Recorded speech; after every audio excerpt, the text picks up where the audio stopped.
All right, Frank, and you are on. Good afternoon. Welcome to the Crookston Sports Center. Either you're listening to the radio or you're watching on our video, KROX video here. And it's Crookston Pirate Girls Hockey on this afternoon from the CSC. They're hosting the, as you can see some of them out there, the Champlin Park-Coon Rapids. Corky Reynolds, the PA guy, is saying he's calling him scoring a goal CPCR. So, but it's Champlin Park and Coon Rapids together, and they are off to a great start. 5-1 on the season, ranked in the top 10 of Class AA. They first loss of the season came last night. They went up to Warroad and lost to the Warriors 4-3. They were up 3-0. And Warroad came back to win it. So they've played tough. They've had some great victories, and they beat Gentry Academy. They beat Eden Prairie. They beat up Anoka and some other teams. So Pirates are seeing a very good opponent here this afternoon. Crookston Pirates, they are 3-1-1 on the season. And they've been off for another week here. They've had 2 weeks in a row. They've been off the whole week. So they're tired of practices, I think, and they want to get into the real meat of it. And that'll be certainly on point here this afternoon. Pirates, a week ago, they had a nice win, 2-1 over Fergus Falls, where they snuck by the Otters. It was a good win for them. It was a good hockey game. Kaylee Clausen's late goal gave the Pirates their third win of the season. Pirates' problem, not scoring goals. They've only scored 10 goals in 5 games. And they have outshot every opponent they played. And they just haven't, they've played some good goalies, but they've made them pretty good too. But they're dropped one and tied one. Both teams are just out here. The junior varsity game was just over a bit ago, and Champlin Park-Coon Rapids beat the Crookston JV team 8-0. So that's the preliminary game and the varsity game coming up here on KROX Radio. Paul Melby's along, producing and the program this afternoon, and Cam Herron will be up taking pictures for the KROX website as well. We'll keep you posted. We're video streaming it. If you listening to the radio and you have capability of getting to a smart TV, you can go on there and go to YouTube, and just, if it's not right there for you, then just search for KROX and it'll pop up for you that way. Or you can go to the KROX website on the story, and there is a link. You can just hit that to go to the video stream as well. So radio, video stream, we have it both ways for you. And it's also audio stream throughout the United States as well. So we got you covered all the way around. We'll take a break. We did have a chance to talk to both head coaches. In his third year here at Champlin Park-Coon Rapids, it's Todd Gutterman. And we'll talk to him about his good start and about the Bluebirds. That's all coming up. You're listening to the Crookston Pirate Girls Hockey pregame show for Riverview Health. Farming today doesn't always feel the same way it used to. Then again, some of it feels all the same. Maybe it isn't so much the jobs that changed, but how they get done. Now that's a different story. Efficiencies are critical, which is why you need a lender who will find the right loan structure for a strong financial future. You need a lender to look out for your whole farm operation. Ag Country.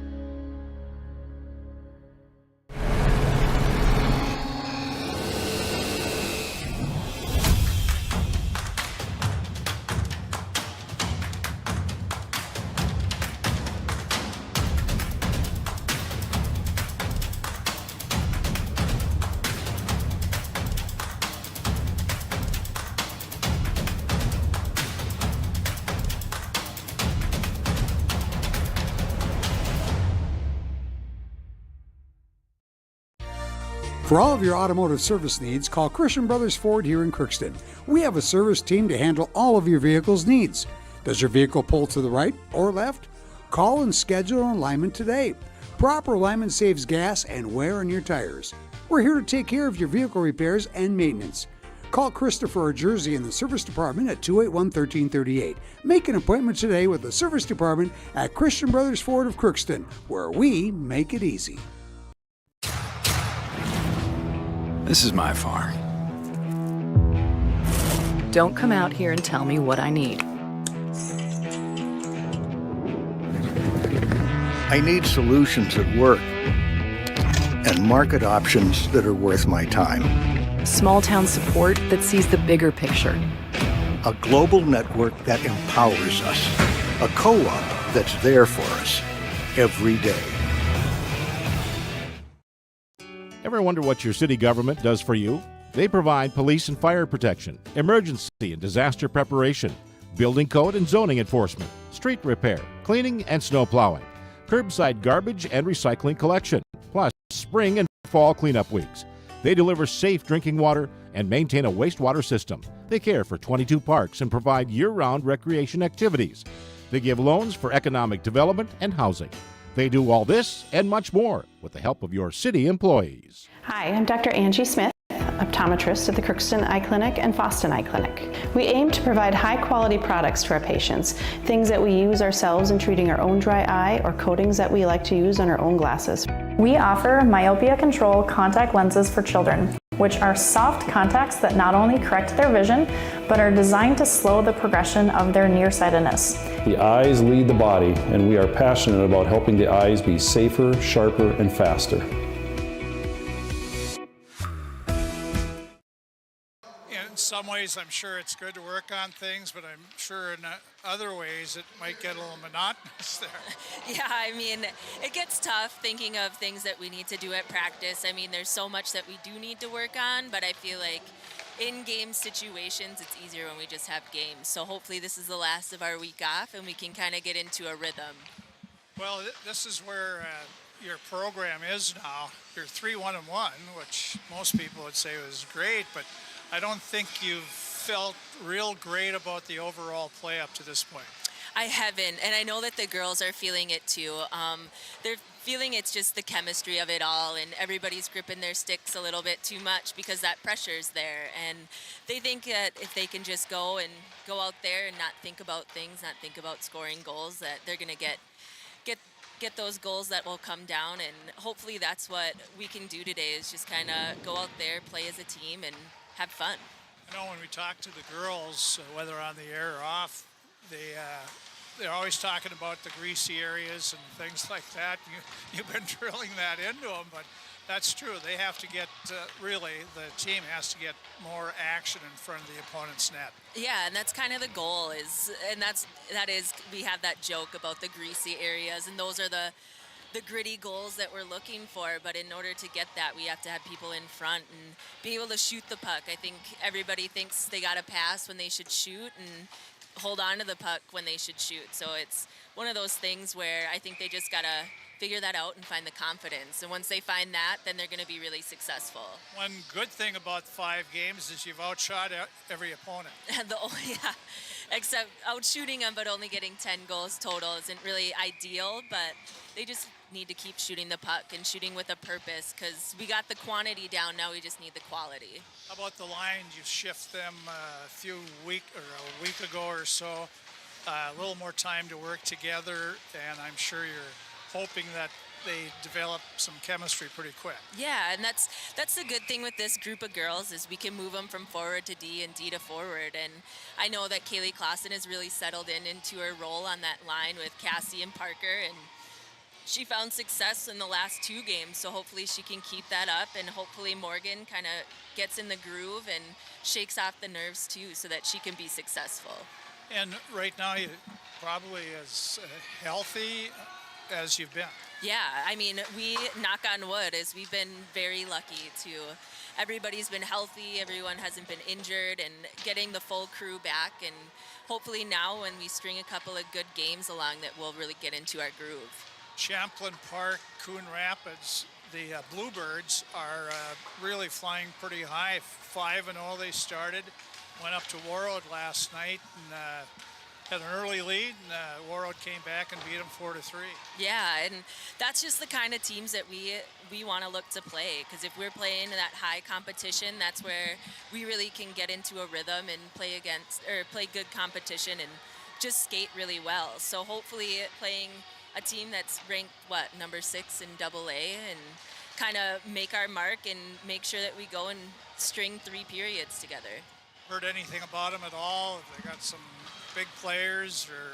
No, I kind of stay out of it. I know a lot of the girls watched the Warroad Champlin Park game last night, and they saw a lot of things that we need to make sure that we're aware of, and hopefully they can talk amongst themselves and really get a game plan going. So, I mean, they're going to be a tough group. They're going to be fast, and we got to make sure that we match that physical game and really match their style of play.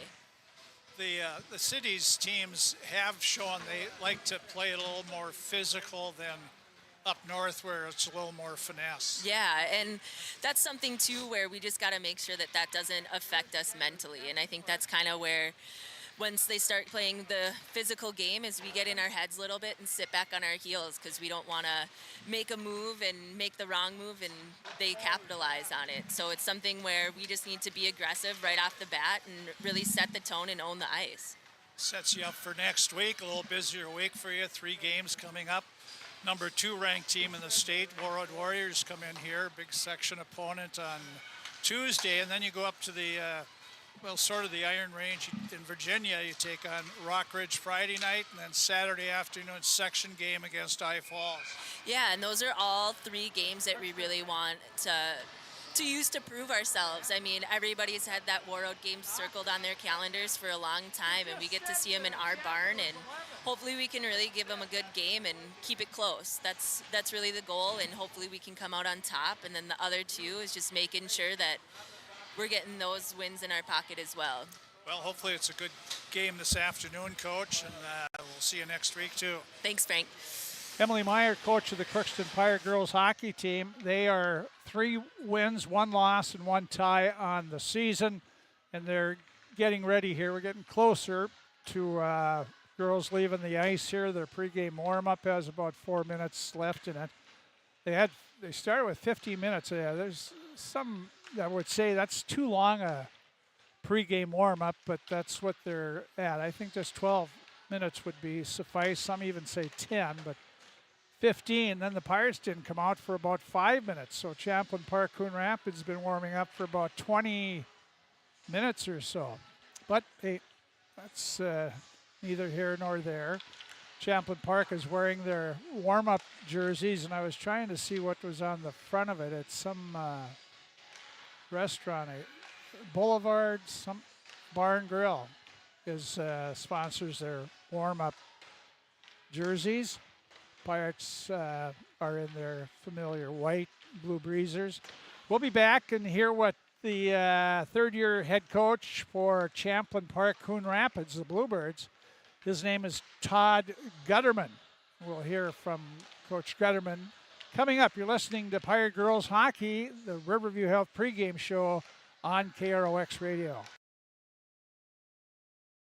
At Crookston High School, we really have a lot going on. There isn't that much going on. Oh yeah? We have softball, baseball, track and field, soccer, swimming, tennis, golf, volleyball, crap shooting, hockey, basketball, wrestling. So we have a lot of sports. And there is orchestra, band, choir, visual arts, speech, theater, Leo Club. And Crookston is one of the highest academic schools in the region.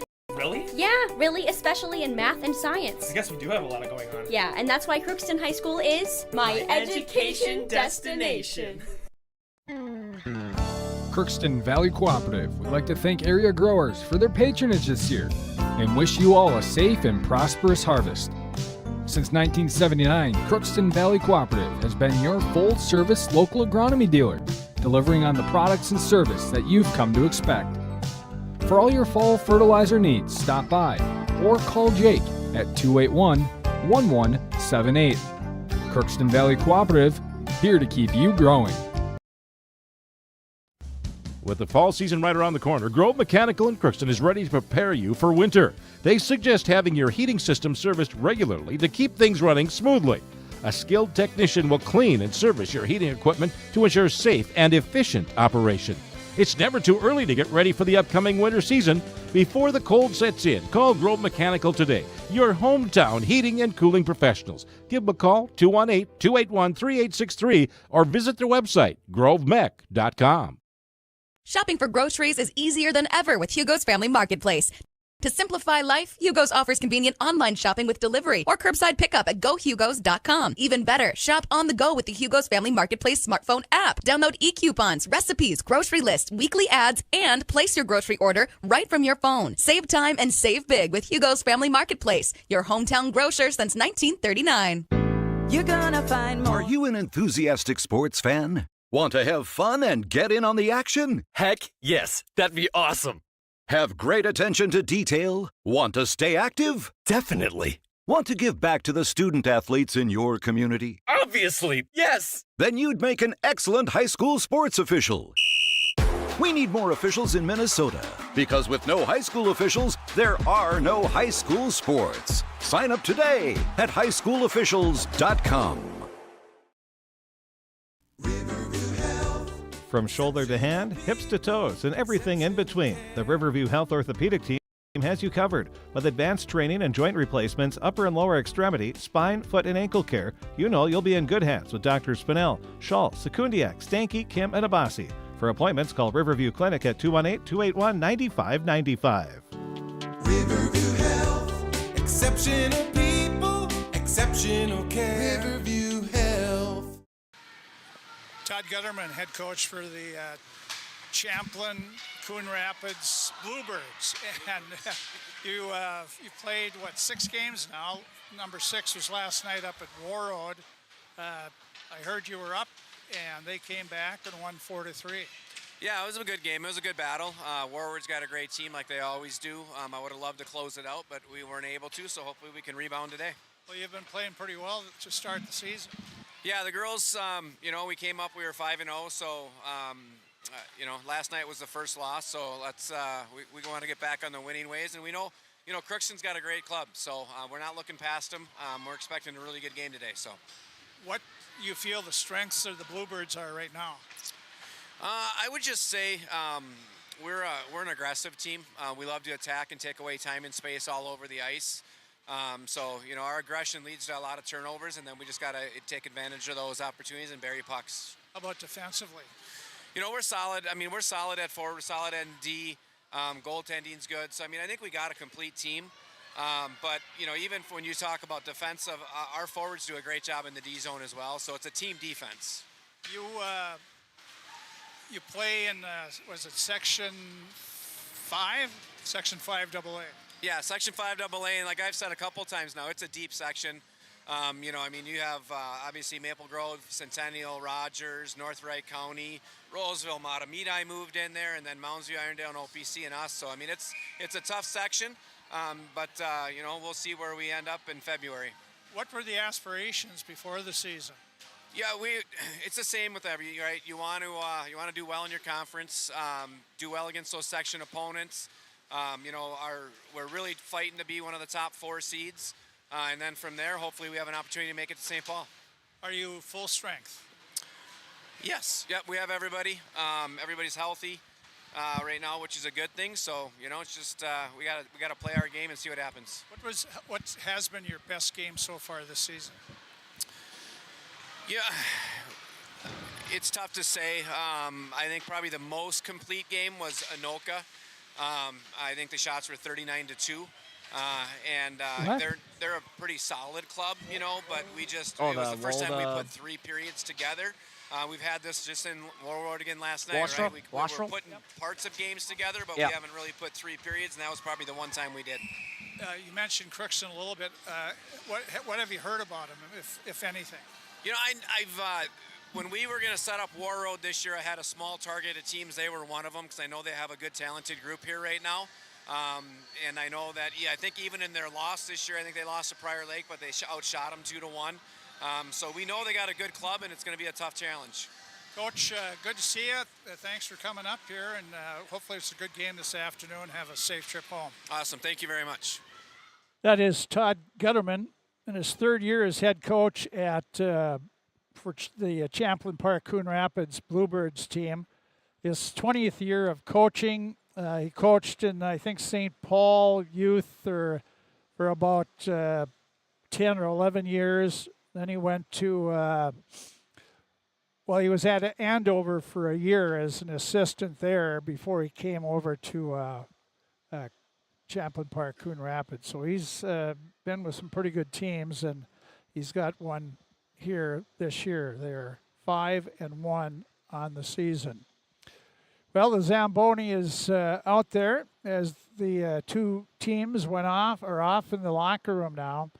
The Zamboni is speeding around the rink, and when it's done, the teams will be back out here, the introductions and the national anthem, and then we'll have our varsity game, Crookston and Champlin Park-Coon Rapids team. We'll be back with more. We'll take a look at the lineups that we have and more coming up from the Crookston Sports Center. Crookston Pirate Girls Hockey, the pregame show for Riverview Health on KROX.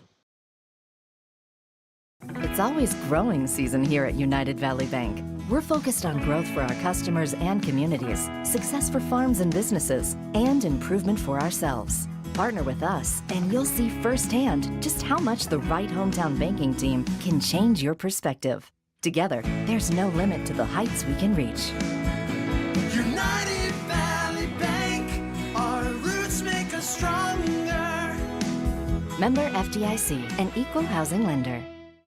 Hello, this is Lindsay Erdman, Executive Director at Benedictine Living Community Crookston. Over the years, we have seized the opportunity to make changes and improve the services that we offer. Healthcare has taken on a very distinct evolution, focusing on post-acute, short stay, and return to home. It is our privilege to continue to serve our community with continuum of care ranging from assisted living, memory care, post-acute, short stay, and extended care. We are so grateful for the support of Crookston and the surrounding communities. In this season of giving and reflection, please know how very proud Benedictine Living Community of Crookston is to serve our community. Farming today doesn't always feel the same way it used to. Then again, some of it feels all the same. Maybe it isn't so much the jobs that changed, but how they get done. Now that's a different story. Efficiencies are critical, which is why you need a lender who will find the right loan structure for a strong financial future. You need a lender to look out for your whole farm operation. Ag Country.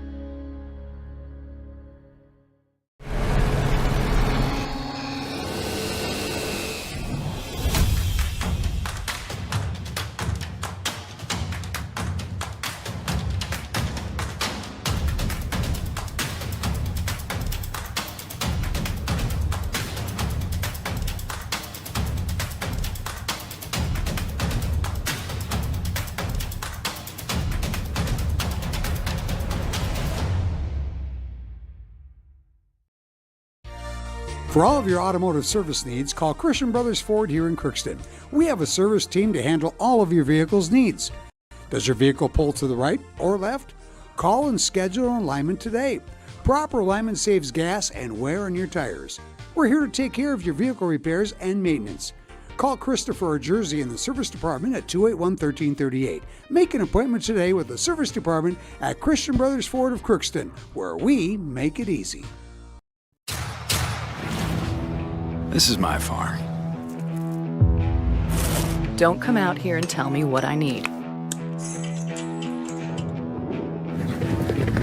I need solutions that work and market options that are worth my time. Small town support that sees the bigger picture. A global network that empowers us. A co-op that's there for us every day. Bit Crookston Pirate Girls Hockey. The only other Crookston team in action today is the Pirate Wrestling team. They're in their first matches. They get right at it, first matches of the season.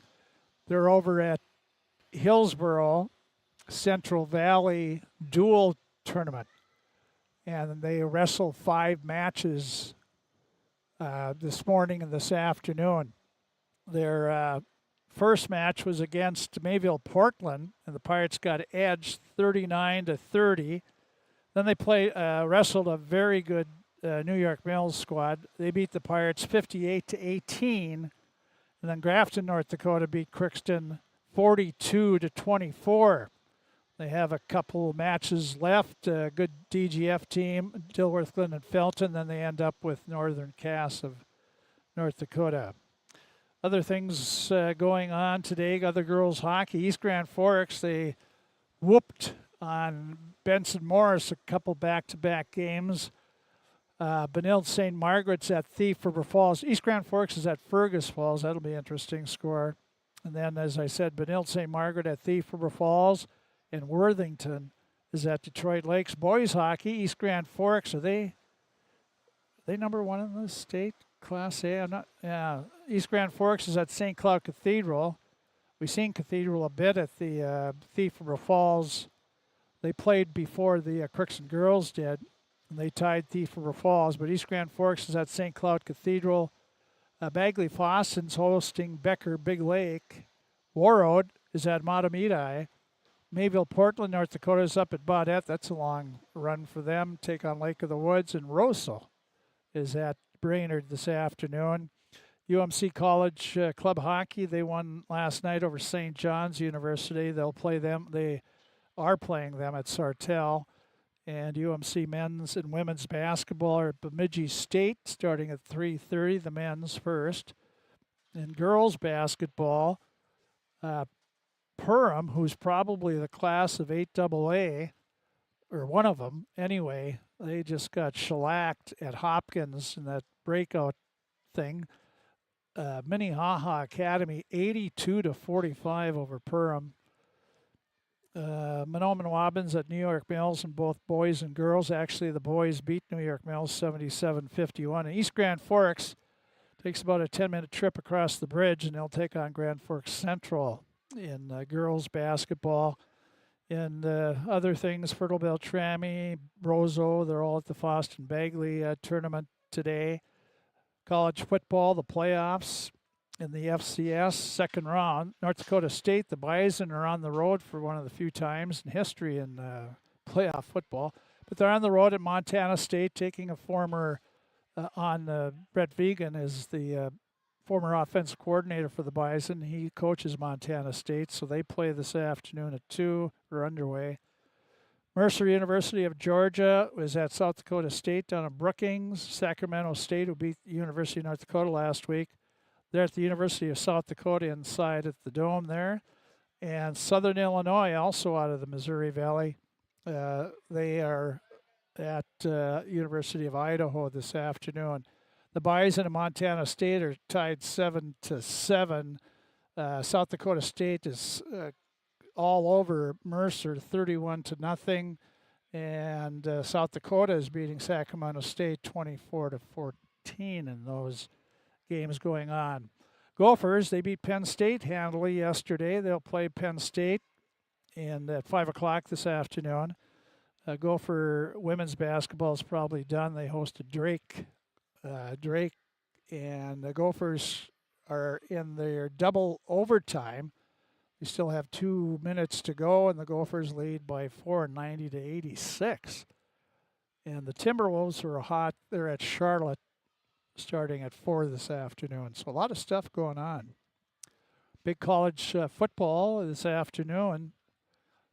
That'll probably be starting here in a couple minutes. It's Alabama taking on Georgia for the SEC championship. That'll have could have a lot of national playoff complexities coming out of that. So that catches you up to date. Should we take a look at the starting lineups for Napa, Crookston, Welding, and Machine? They bring you the starting lineups before each local game on KROX.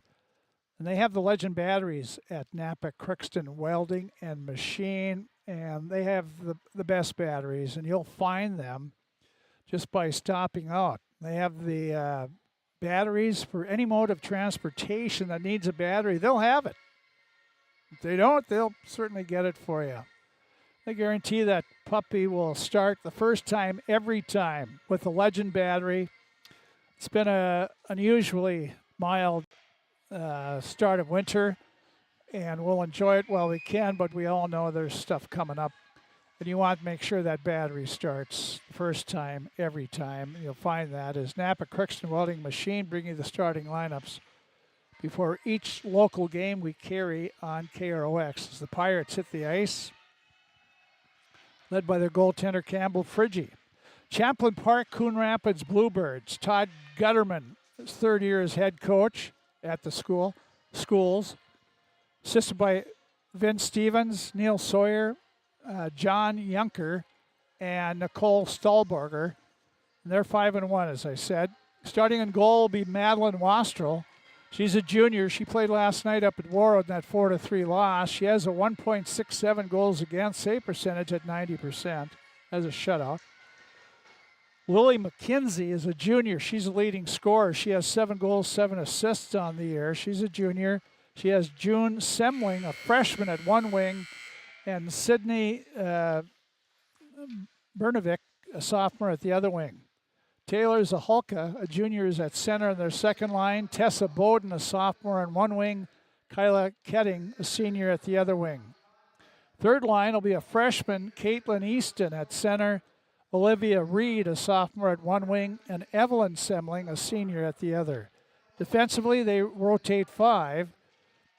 Junior Nola Milton, along with Briley Del Castillo, a senior, will start. And the other 3 rotating in there will be Callie Elfin, a freshman, Allie Ponjamin, a junior at the other defense, and then Kylie Eswigan, a sophomore, is the other. Backup goaltender today is Grace Lund, also a junior. For the Crookston Pirates, Emily Meyer, the head coach. She's assisted by Amanda Lean, Stacy Olson, Andy Fees, a volunteer assistant. They are 3-1-1 on the year. As I said, Campbell Frigge will be in goal for the Pirates. She's played every minute of the Pirate games. 1.80 goals against. Save percentage up to 90% now. She has a shutout. For the Pirates, not sure exactly who's starting here, but we'll go with Jocelyn Field, an 8th grader, at center. Brecken Tall and Brindley Coleman, a pair of seniors, at her wings. Another line will be Addie Fee, a junior, between senior Morgan Nelson and sophomore Taylor Field. And the third line will be Cassie Solheim, a senior, at center, with Kaylee Clausen and Parker Strand, pair of juniors, at her wings. Defensively, the Pirates will go with Reese Swanson, a senior, and 8th grader Adley Vignes. Then Ashlyn Bailey and Emma LaPlante, a pair of sophomores. Freshman Maddie Abrams will be the backup goaltender for the Pirates. We'll be back. That's your starting lineups for Napa Crookston Welding Machine. Start of the games coming up next here on KROX Radio and KROX Video. Ever wonder what your city government does for you? They provide police and fire protection, emergency and disaster preparation, building code and zoning enforcement, street repair, cleaning and snow plowing, curbside garbage and recycling collection, plus spring and fall cleanup weeks. They deliver safe drinking water and maintain a wastewater system. They care for 22 parks and provide year-round recreation activities.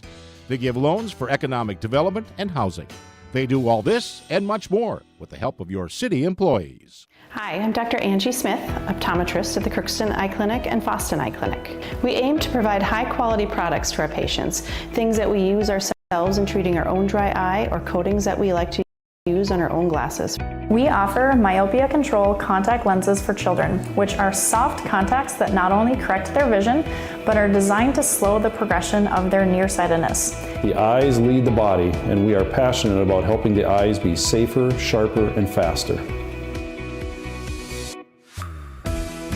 At Crookston High School, we really have a lot going on. There isn't that much going on. Oh yeah? We have softball, Baseball, track and field, soccer, swimming, tennis, golf, volleyball, trap shooting, hockey, basketball, wrestling. So we have a lot of sports. and there is orchestra, Band, choir, visual arts, speech, theater, Leo Club. and Crookston is one of the highest academic schools in the region. Really? Yeah, really, especially in math and science. I guess we do have a lot going on. Yeah, and that's why Crookston High School is my education destination. Okay, I have no, I can't hear anything.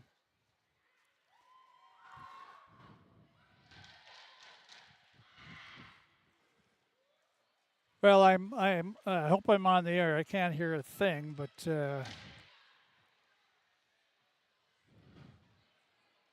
shouldn't be a surprise to anybody out there listening. So we have,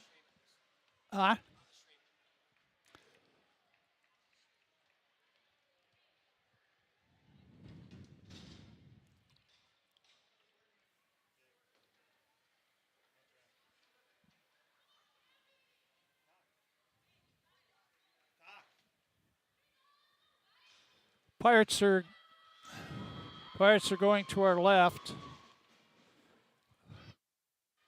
Start the game. It will be Jocelyn Field. Face off with Zahalka. Puck is dropped, sent in the Crookston zone. Pirates will go back for it. They hurry.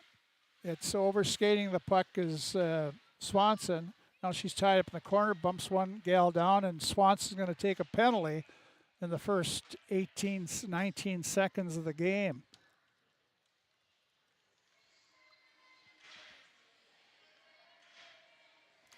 So Swanson off for cross-checking. As I said, 19 seconds into the game.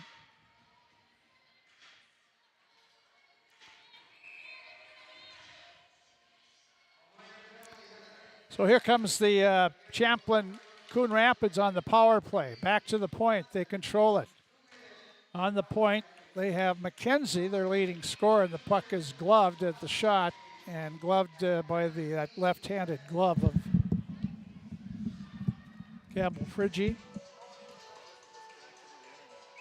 What? It was. Face off to the left of Friggy. Puck is dropped. Sends back and rolls back, and it'll be on net. It sticked out to the right side by Wastrel, the goaltender.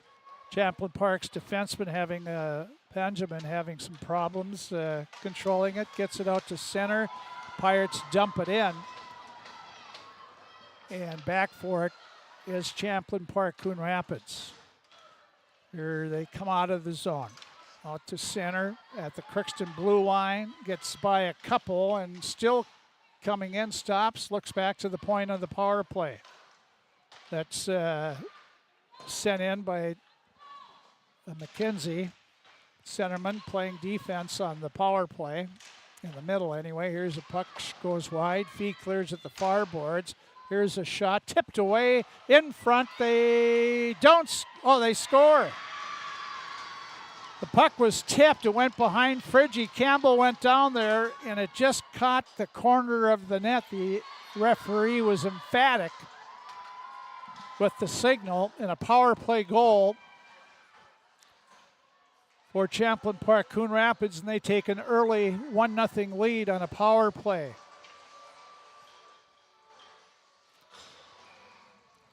That one had a fortuitous redirection for Champlin Park-Coon Rapids.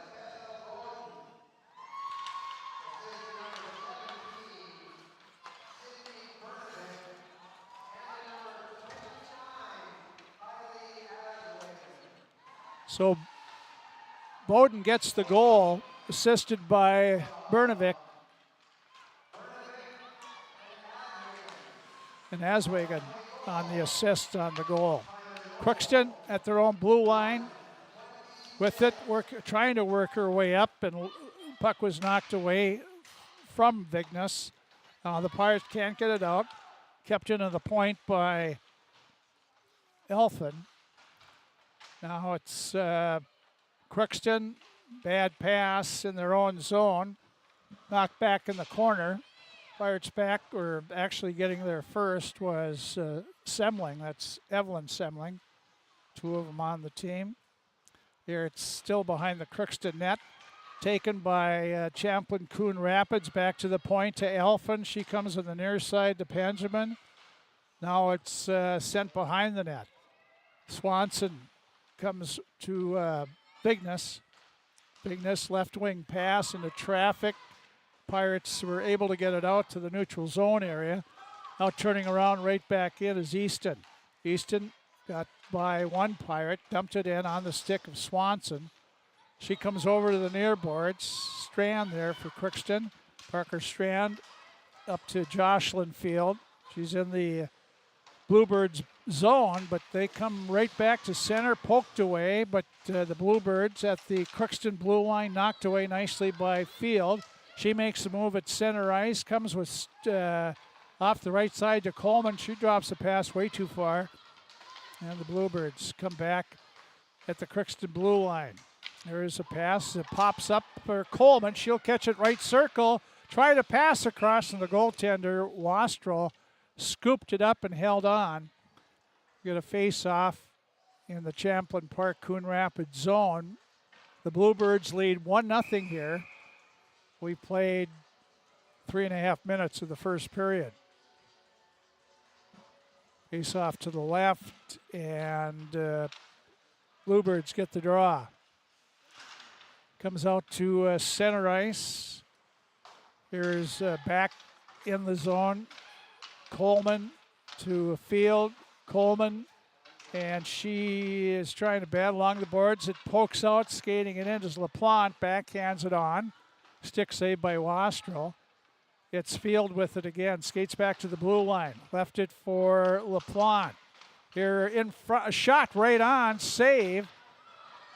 And Crookston goes off on a line change. Champlin Park-Coon Rapids comes back. Right side in is Brunavik. She takes a shot off the glove of Friggy. Now Swanson in the corner. Pass to herself. Morgan Nelson has it now.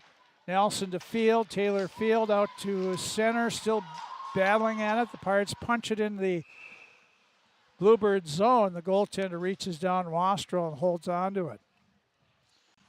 Pretty fast-paced first period. Just a power play goal. 1-0. Coon Rapids, Champlin Park with the lead. Off the draw, Fee gets it in the corner. Pirates trying to center it. The Field can't do it. It's in the other corner now.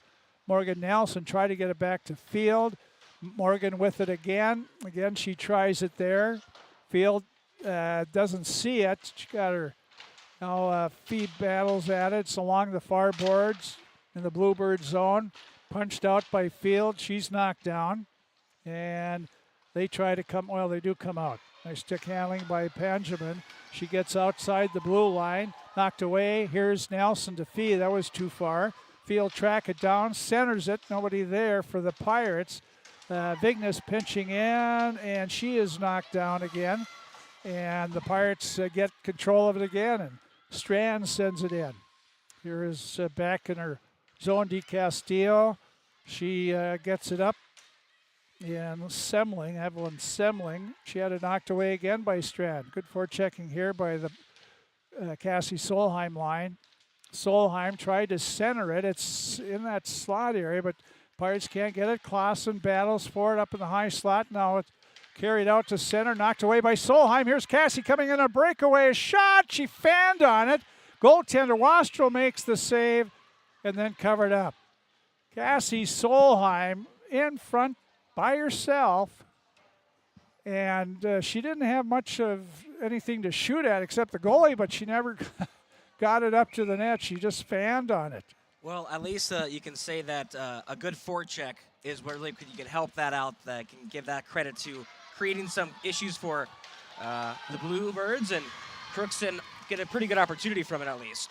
Pirates, Emma LaPlante fell down, but the Bluebirds couldn't take advantage of it. Now they're trying to come in the Crookston zone.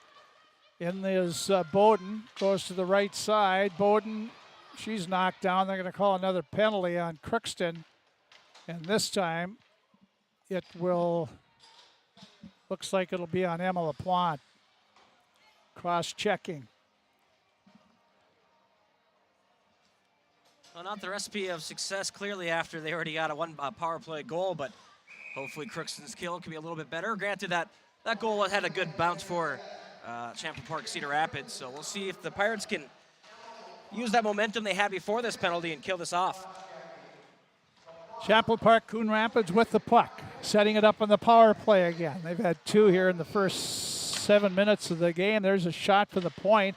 That was high off the glove of Friggy. Champlin Park-Coon Rapids setting it up back to the point, occupied by McKenzie. There's a shot knocked down by the Pirates, and Swanson lifts it all the way back in the Bluebird zone. Pirates quickly change some of their penalty kill. Here's Tull and Field, Jocelyn Field out there. Long pass up on the stick of Bowden. Bowden dropped it, but Field was there. Jocelyn can't get it out. Kept in by Champlin Park. Here's a pass in front, tipped away by the Pirates. Tull up to Field. Jocelyn Field, the 8th grader, coming in. On her backhand, and she's steered away on the play by McKenzie. Now McKenzie back in the corner trying to get away from Jocelyn Field. She leaves the puck there, and it's sent up the boards by Champlin Park, where Bernovic has it.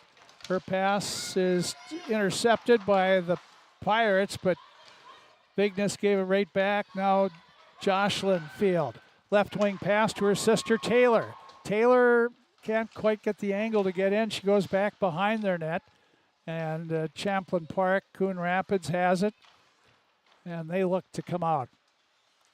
They leave it back in the corner. 20 seconds to go on the power play for the Bluebirds. Lily McKenzie brings it up. She has it knocked away. Here's Taylor Field hustling for the puck. She overskated it, and turning right back around is Aswagan. And offside is Champlin Park-Coon Rapids. What a great kill so far for the Pirates. I mean, it feels almost as if they have had more opportunities than the Bluebirds. Pirates are doing a good job of knocking pucks off or stick checking. And here's a Hulka on the face-off with Feast. So Hulka wins it. Left wing they go. Coming in, or trying to come in, was Bowden. She dumped it in. The Pirates cleared it. And both teams are at full strength now. The puck's back in the Bluebird zone. Play catch to Elfin. She got it up to Ketting. Ketting trying to go in, knocked away there. Pirates Bailey tips it up to Taylor Field to Nelson. Here's Morgan coming at the Bluebirds blue line. Carries it in the near corner. Nelson still with it. She looked to get it in front, could not do it. And Del Castillo comes out, puts it off the boards in the Pirate zone, goes after it, but getting there first is Crookston's LaPlante. To Fee off her stick, and it's at center. Reed, she lost it. Now it's Morgan Nelson up to Parker Strand in the Bluebird zone, but Champlin Park comes back in. Easton drops it. Here looking for the shot is Semling, Evelyn, and Crookston again. Strand along the boards, knocked it back to Bailey, goes to Swanson. Reese Swanson behind her own net. Looks out the left side to Strand. Oh, she tipped it right into traffic, but Cassie Solheim got it. Now Strand gets the right at center ice and dumps it in.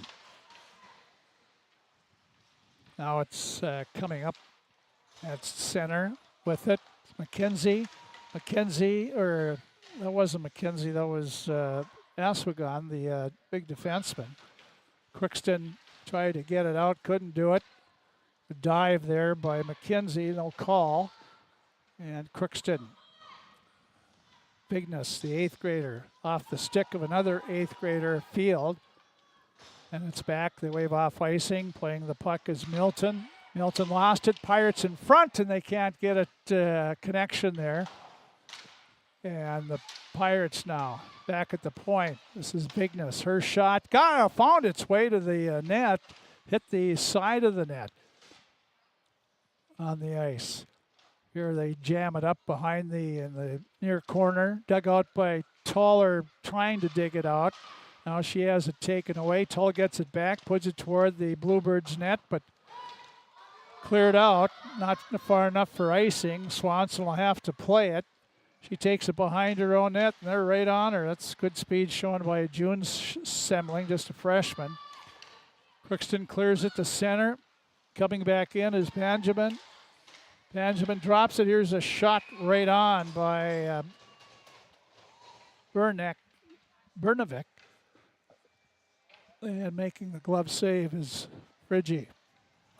Already under 6 minutes left in this period. It's just kind of flown by. I mean, besides those 2 penalties, I think we only had a handful of whistles. So it's been a good game. Both teams have been passing the puck well.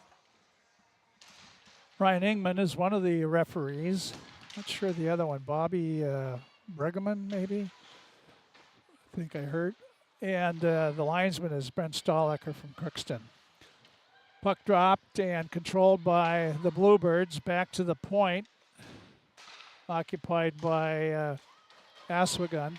But Crookston gets it out. Taylor Field, can she beat the 2? No. Getting back there was Benjamin. Couldn't get it out, though. Feet kept it in, then had it taken away from behind by McKenzie. Gets it out to center. There is Bailey. Ashlyn Bailey at center. She's knocked down. Penalty coming up on Bowden. And the Pirates will get their first power play now. Tripping call.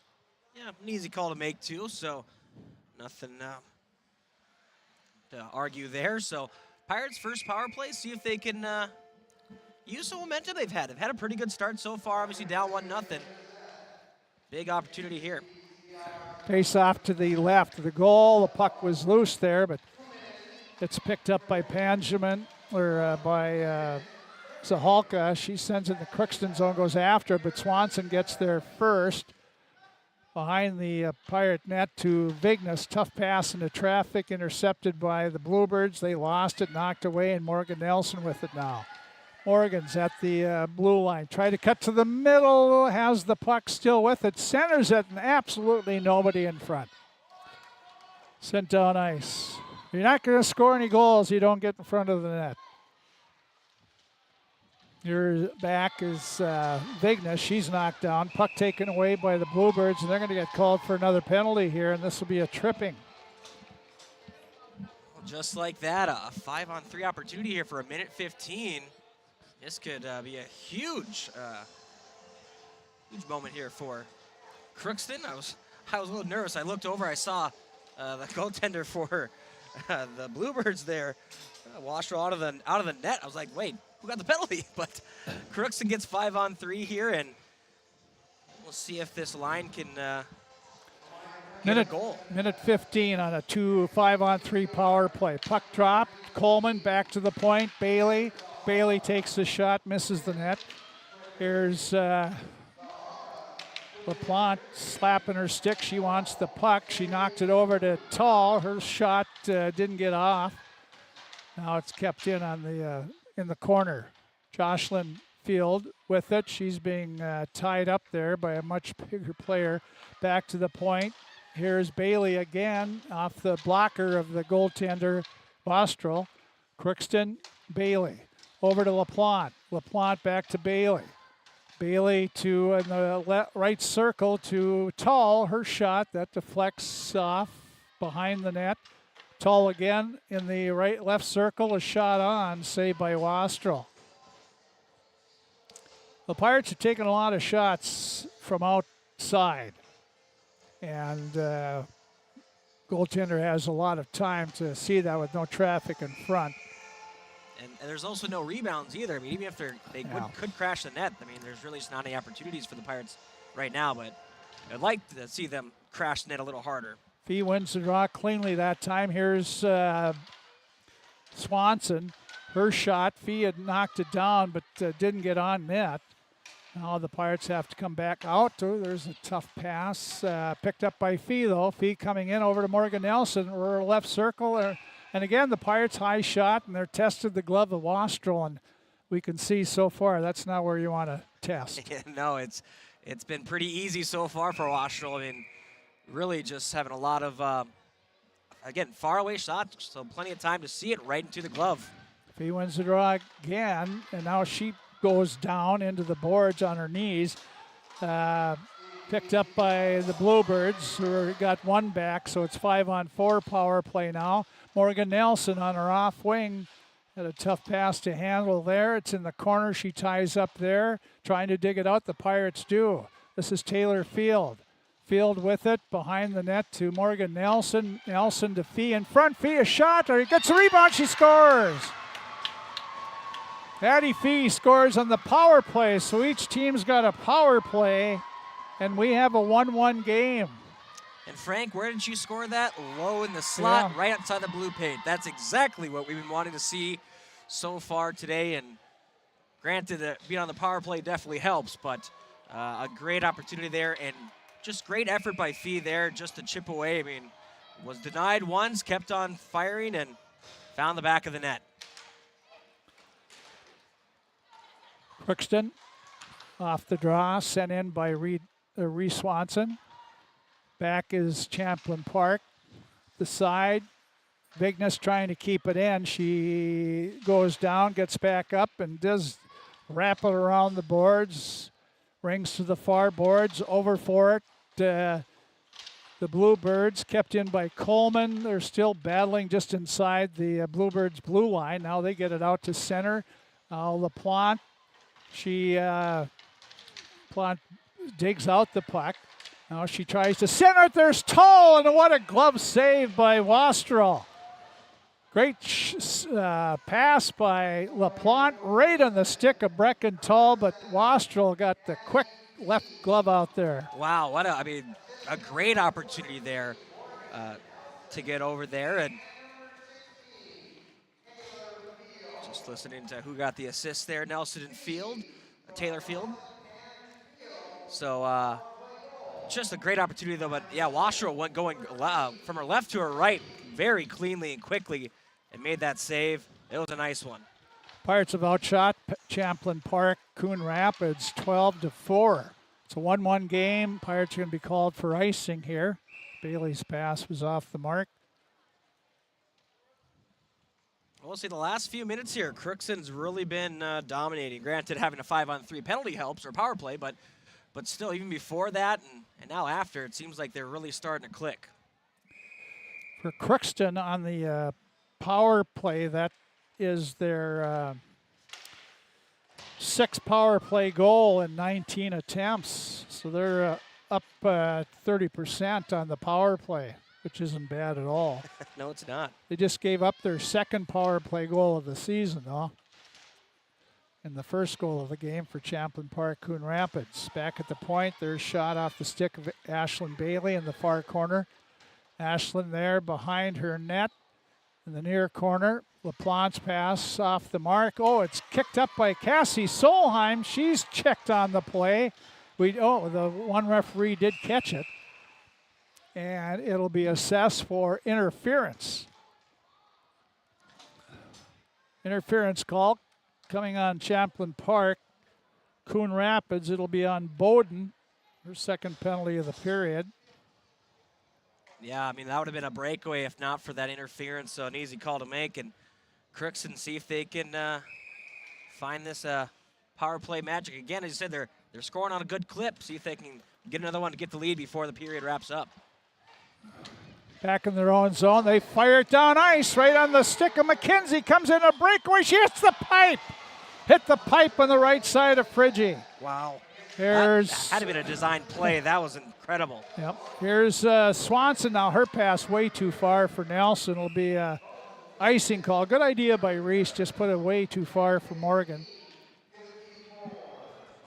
Wow. That was a great home run pass from Champlin Park-Coon Rapids, and probably one of the best opportunities had all game. And Frenchie did get beat, but probably be thanking the pipe right now for helping her out.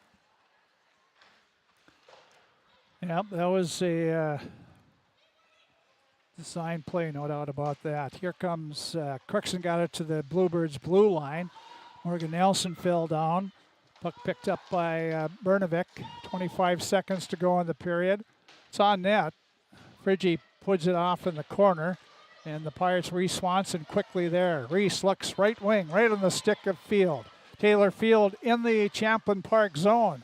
Takes it off in the corner, leaves it for Fee. Fee behind the net, does get it back to Field. Field dumped it still behind the net. Now Champlin Park will send her down ice, and that'll be the end of the first period. Setting first period, and the Crookston will start the second period with 54 seconds of power play opportunity.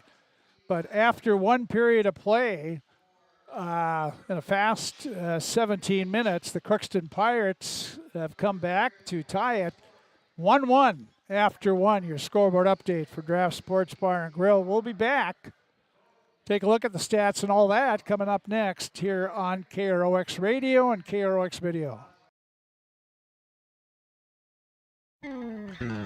Crookston Valley Cooperative would like to thank area growers for their patronage this year and wish you all a safe and prosperous harvest. Since 1979, Crookston Valley Cooperative has been your full-service local agronomy dealer, delivering on the products and service that you've come to expect. For all your fall fertilizer needs, stop by or call Jake at 281-1178. Crookston Valley Cooperative, here to keep you growing.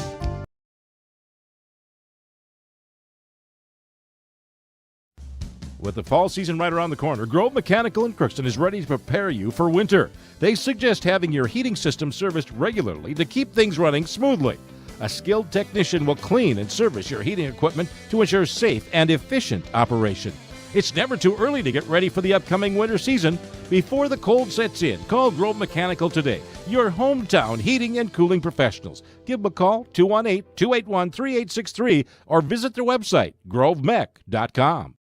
Shopping for groceries is easier than ever with Hugo's Family Marketplace. To simplify life, Hugo's offers convenient online shopping with delivery or curbside pickup at gohugos.com. Even better, shop on the go with the Hugo's Family Marketplace smartphone app. Download e-coupons, recipes, grocery lists, weekly ads, and place your grocery order right from your phone. Save time and save big with Hugo's Family Marketplace, your hometown grocer since 1939.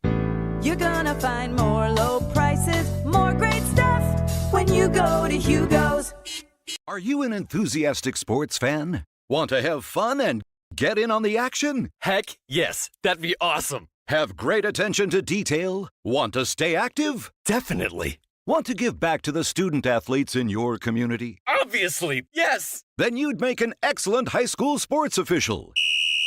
We need more officials in Minnesota, because with no high school officials, there are no high school sports. Sign up today at highschoolofficials.com. From shoulder to hand, hips to toes, and everything in between, the Riverview Health Orthopedic Team has you covered. With advanced training and joint replacements, upper and lower extremity, spine, foot, and ankle care, you know you'll be in good hands with Drs. Spinell, Schultz, Sekundiak, Stanky, Kim, and Abasi. For appointments, call Riverview Clinic at 218-281-9595. Riverview Health, exceptional people, exceptional care. Riverview Health.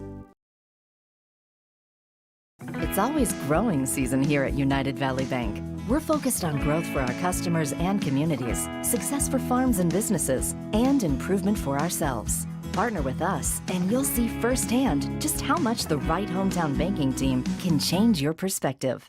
Together, there's no limit to the heights we can reach.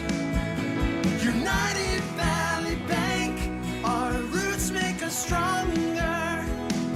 Member FDIC, an equal housing lender. Right now, Champlin Park-Coon Rapids ranked number 11 in Class AA, while the Crookston Pirates are about the same in Class A. After that tie and loss, they dropped out of the top 10. And they both showed their abilities here in this first period. It's a 1-1 hockey game. Both scored in a power play, and didn't take long for the penalties to start. We had 5 penalties. First 2 were on Crookston. The last 3 were on Champlin Park-Coon Rapids. As a matter of fact, Tessa Bowden, who scored their goal, she has a 54 seconds to serve on her interference penalty when we start the second period. So we said the Pirates' penalty came 19 seconds into the game. Cross-checking call on Reese Swanson, and the Bluebirds took advantage, and it was at a minute 26. And it was Oswegon, the defenseman, dumped the puck. It went off Bernovik's stick and changed directions on Campbell Frigge, and it still looked like she didn't allow it to go in, but then at the last second, I think when she might have turned around on the deflection there, she might have knocked it in. I can't say that for sure, but that's the way it looked. And Bowden scores. Looks like that's her 6th goal. No, she had a goal at Warroad last night too, so it's her 7th goal of the season from Bernovik and Oswegon. A power play at a minute 26, 1-0. Champlin Park-Coon Rapids. But Crookston eventually did come back, and it was late.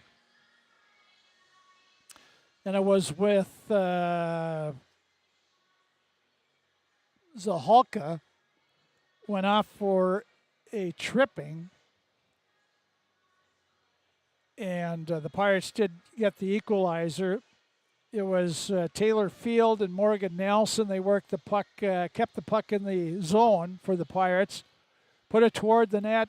Addie Fee was there, got her stick on it. The save was made. The puck came out, and Fee just moved the puck back to the right side of the goalie. It was a little out of position, found the open net, and tucked it in. For Addie Fee, it's her 2nd goal of the season.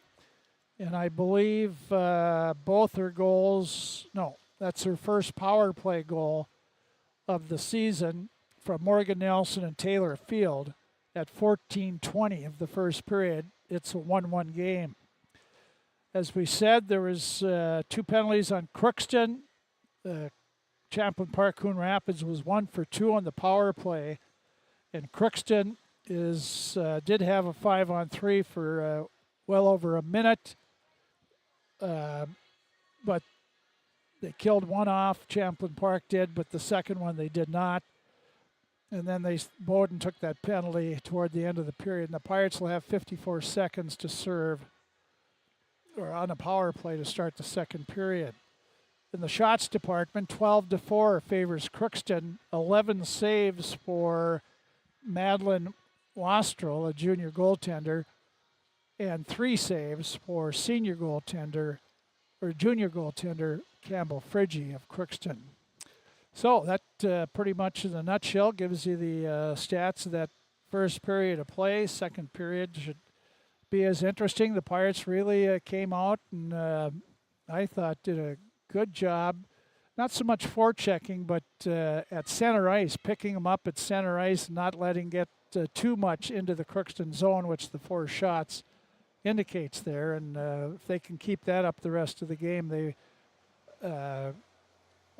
it'll be good for them. Yeah, no, the sticks have been good. They've been getting in passing lanes and also just being smart with their sticks too. They haven't had any tripping penalties. They've been able to knock the puck off and really slow down an otherwise looks like a pretty speedy Bluebird offense. So give credit to the Pirates there. And again, it's a tall task asked to do that for 2 more periods, but this team has the skill to do it, and if they can, then yeah, they'll definitely be sitting pretty good. Certainly one of the faster Zamboni drivers in the region is just put the Zamboni inside, and the ice will got about 4 minutes to freeze up a little bit before we start the second period. Crookston, the Pirates have another home game coming up on Tuesday, and it's against the number 2 ranked team in the state in Class A. The Warroad Warriors will be here. Pirates are expected to be somewhat of a threat against Warroad this year to try to knock off the Warriors, but the The road leads through Warroad, no doubt about that. The one thing we should mention, the Section 8A tournament semifinals and final will be right here at the Crookston Sports Center. So Pirates will have, if they get that far, they will have home ice advantage throughout the tournament. Oh, that's nice compared to going up to Warroad last year. Yeah, so hopefully home ice is good for the Pirates as that. And that right now it's not too bad. Then the Pirates next weekend have a doubleheader. They'll be at Virginia to take on Rock Ridge, which is a co-op of Virginia and Evelyn Gilbert. They call it Rock Ridge. They got a nice arena there in Virginia, and we'll be on the air Friday night on the radio.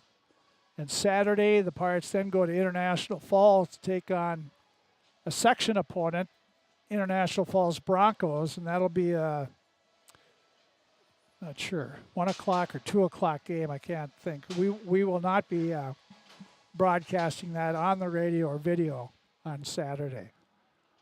Pirates should have had their way and should continue to have their way with International Falls. But that'll be on Saturday. Never take anything for granted, of course. But just we'll have the Warroad both on radio. Or no, not on radio. Warroad game won't be on radio. Just be on video. That's right. Yep. Mm-hmm. So it'll just be on video on Tuesday night, Friday night at Virginia on radio, and Saturday at International Falls. We won't have it on any of our platforms. So it's the busy time of year, Frank. It is. A lot of stuff going on. Last night, Pirate boys basketball dropped their opener. Girls basketball fell at Thief River Falls. And boys hockey, a second win of the season to start out with. They outlasted Red Lake Falls 7-5.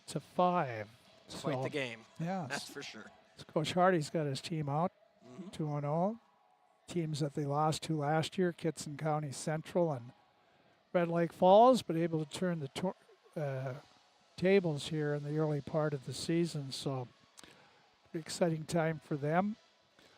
We'll take a break, be back. Should be pretty close here to starting that second period. Again, Crookston and Coon Rapids Champlin Park are tied 1 goal apiece after one. Second period is straight away.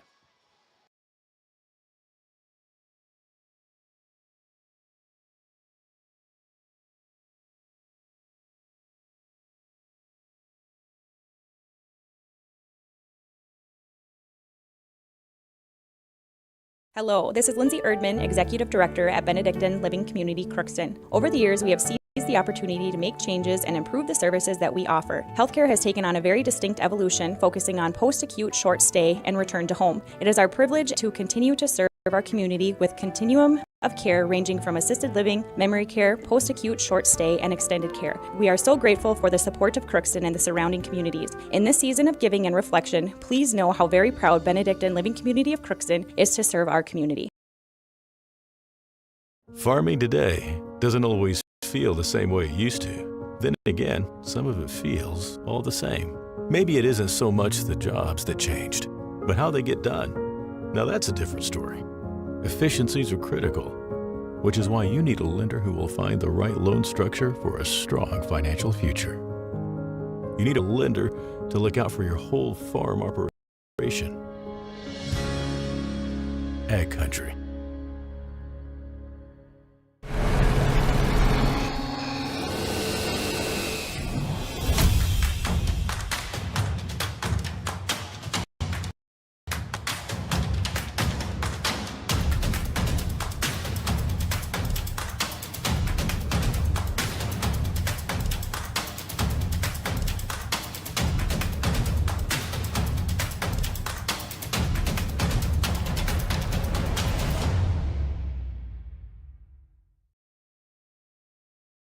With hockey and boys and girls and squirts and others have been playing. And here we got high school girls hockey now. So busy place today, the Crookston Sports Center, which is good for everybody and certainly for youth hockey here in Crookston and businesses surrounding, including Draft Sports Bar and Grill.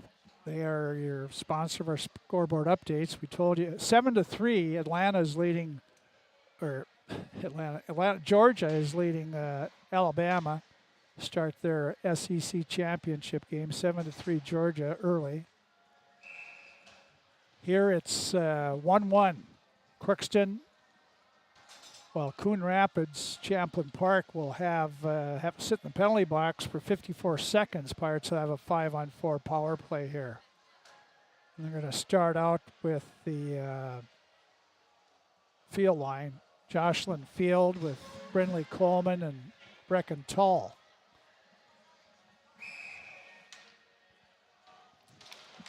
On the face-off, June Semling gets the draw, sends it in the Crookston zone. Back there is Benjamin.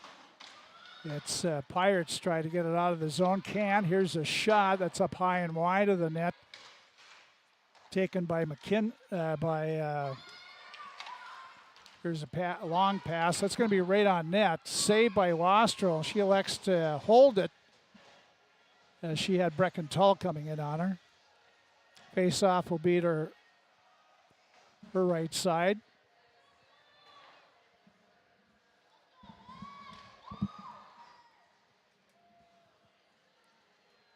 Field steps in with Bernovic to take the face-off. Officials are talking here, so I'm not sure what the deal is.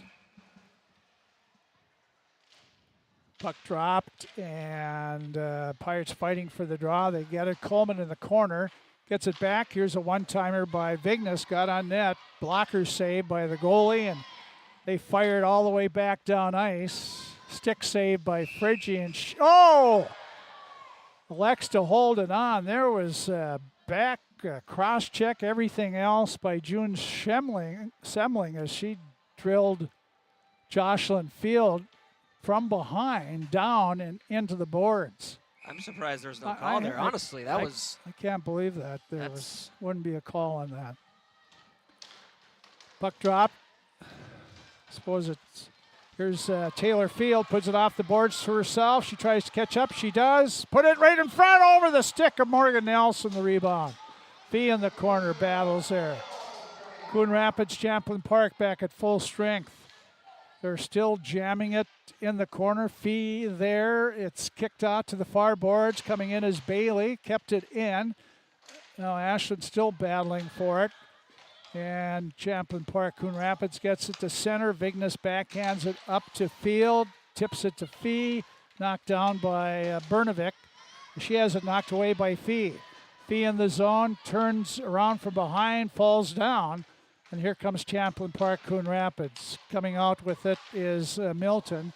Her pass right side. They go off on a line change. Pirates get it to their own blue line. Fee there. And Addie Fee's going to get a penalty here for tripping. Yeah, and just unfortunate that, just her stick was right there and she just skated right into that that Bluebird there, and not what you wanted to see, obviously, after not getting much on that power play either to start this period, and now they got to go on the defense. Yeah, Pirates are sort of running into themselves there at center ice and caused the penalty. Here's the puck at the point, controlled by Elfin. Dumps it in the corner. Now here's McKenzie, a shot, gloved by Campbell Friggy. That was not McKenzie, that was Ketting. Took the shot, gloved by Campbell. 10 seconds off the penalty clock. Again, they'll face it off. This is Easton on the draw. She wins it back to the point. This is Swanson. Picked off the pass from Elfin. Reese skates out, circled around two Bluebirds at the same time. She's in the zone. Top of the right circle, short-handed. Swanson, shot on, stick save, and the rebound's poked away from Tull, who is getting ready to crank up. Back comes Ketting for the Bluebirds in the Crookston zone. Ketting in the far corner, comes back to Elfin. The defenseman sends it behind the Crookston net. And now it's taken by Coleman. Brindley's got some good speed. One-on-one coming back, cuts to the middle. Now she tries to get around that defenseman. Elfin played it beautifully, and she knocked it away. And Ketting tries to come out of the zone, fell down. Cassie Solheim, she falls down. And with the puck is Easton. She had it knocked away, but Elfin trailing carries it in the zone. She's knocked off the play. Here comes Solheim. Pass up, knocked right back in her zone. Cassie goes back for it. Solheim being hounded there by Bowden. Now it's dug out by LaPlante. Emma off the board to Strand. Parker Strand. Pirate coming in. Right circle and can't get a shot on net. Behind the net. Strand comes in, puts a shot on. Save, rebound. Solheim couldn't get a stick on it. Now Elfin sends it along the far boards. Bernovic caught up with it, but knocked away by pinching Bailey. Now in the far corner, Semling. Got it to Bernovic. Bernovic turns and looks. Bernovic coming out. Now she's at the Crookston blue line. Pirates at full strength. Bernovic goes down. Bailey trying to pokes out to Fee. Fee coming with Field. 2-on-1. Fee and Field. Field. Now Fee over to Field. Field, a backhander goes wide to the right side. Fee now. 2 Bluebirds on her. She kicks it. Tried to kick it in the corner.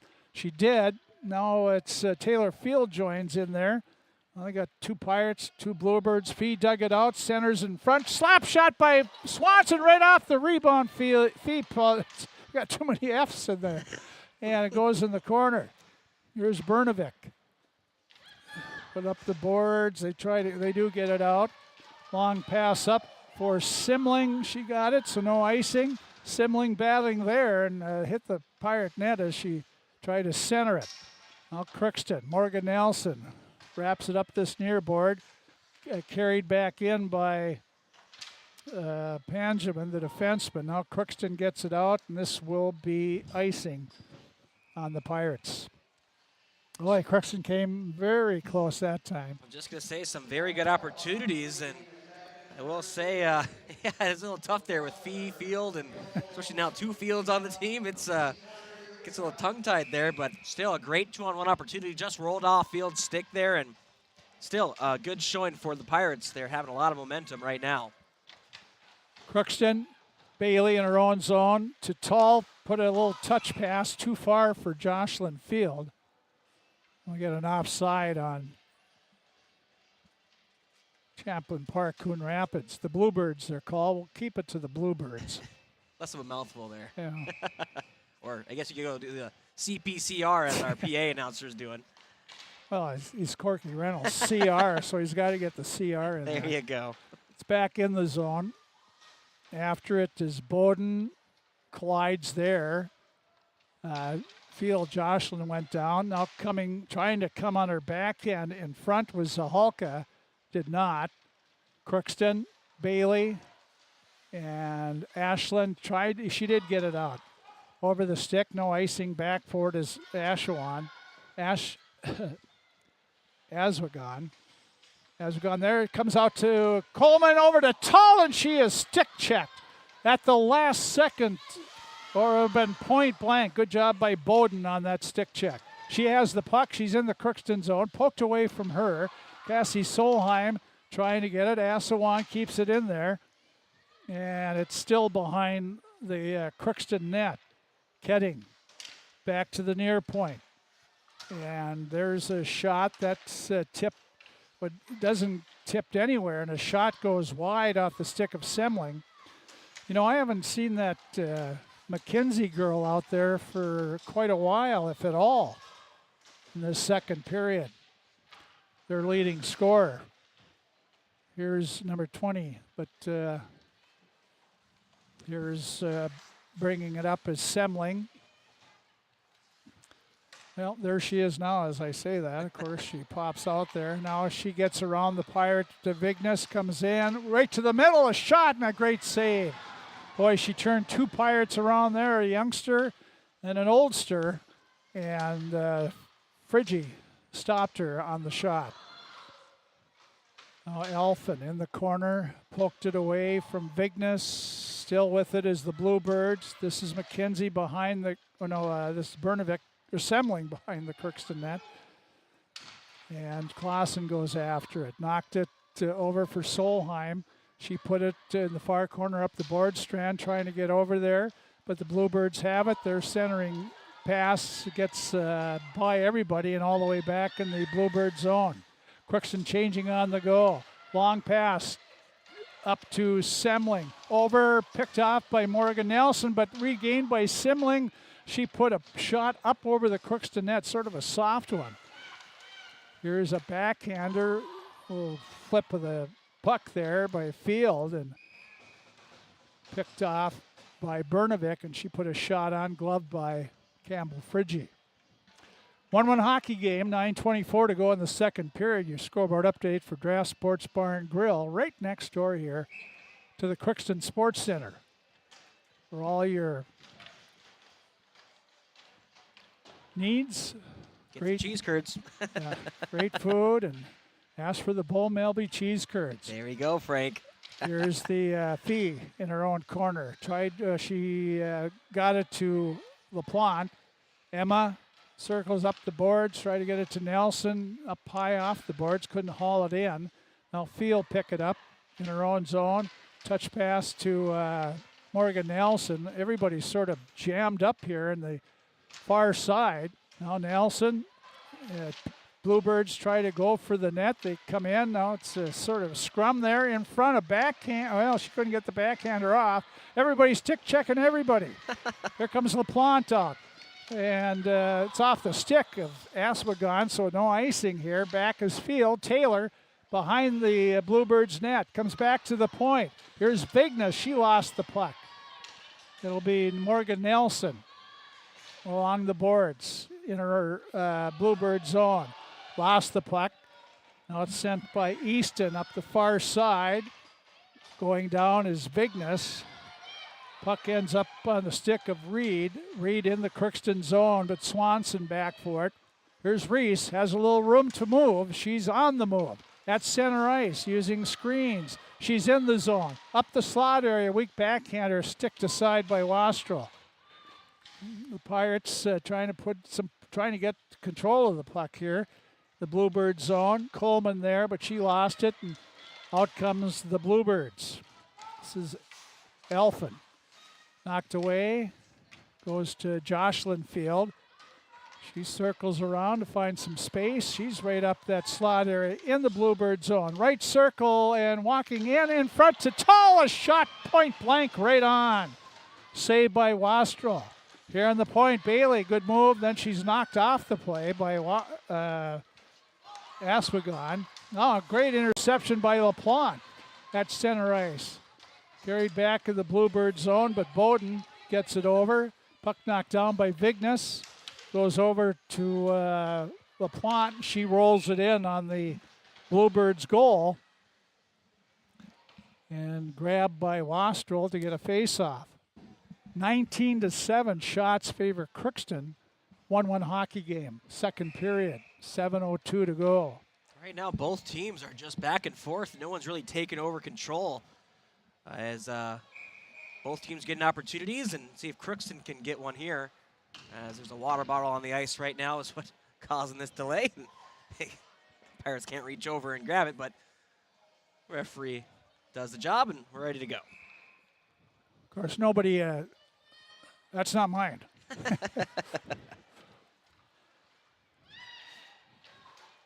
Controlling the puck is Del Castillo. Long pass to center. Bernovic, good catch of the pass. She's in the Crookston zone. Right circle. Shot. I think it was sticked away by Friggy or patted away. Anyway, Crookston trying to come out. They get it outside the zone. And nice work by Parker Strand along the side. Had the puck for an instant. Now Bailey, Cassie Solheim, they jam it up right in front of the Bluebirds players box. Bluebirds pull it out. With it is Del Castillo. She had it knocked away. Cassie Solheim up for Clausen. Haley dropped it back, and carrying it in is LaPlante. LaPlante takes a shot, hits the defenseman Milton. It's in the Bluebirds' corner. Bluebirds, Fee almost came out with it, but she was knocked away, and Bluebirds pass out of the zone, but didn't connect. Bailey will go back inside her own blue line. Ashlyn, a sophomore defenseman. Had it knocked, it bounces at center ice. Field picks it up at her own blue line.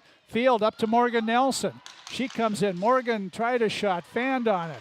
Now the Bluebirds trying to get it out, knocked away by Fee. It ends up in Taylor Field's stick, picked off by Semling, and Semling sends it in. There's Friggy, and Campbell just grabs it. She says, we should get a face-off here. And they do.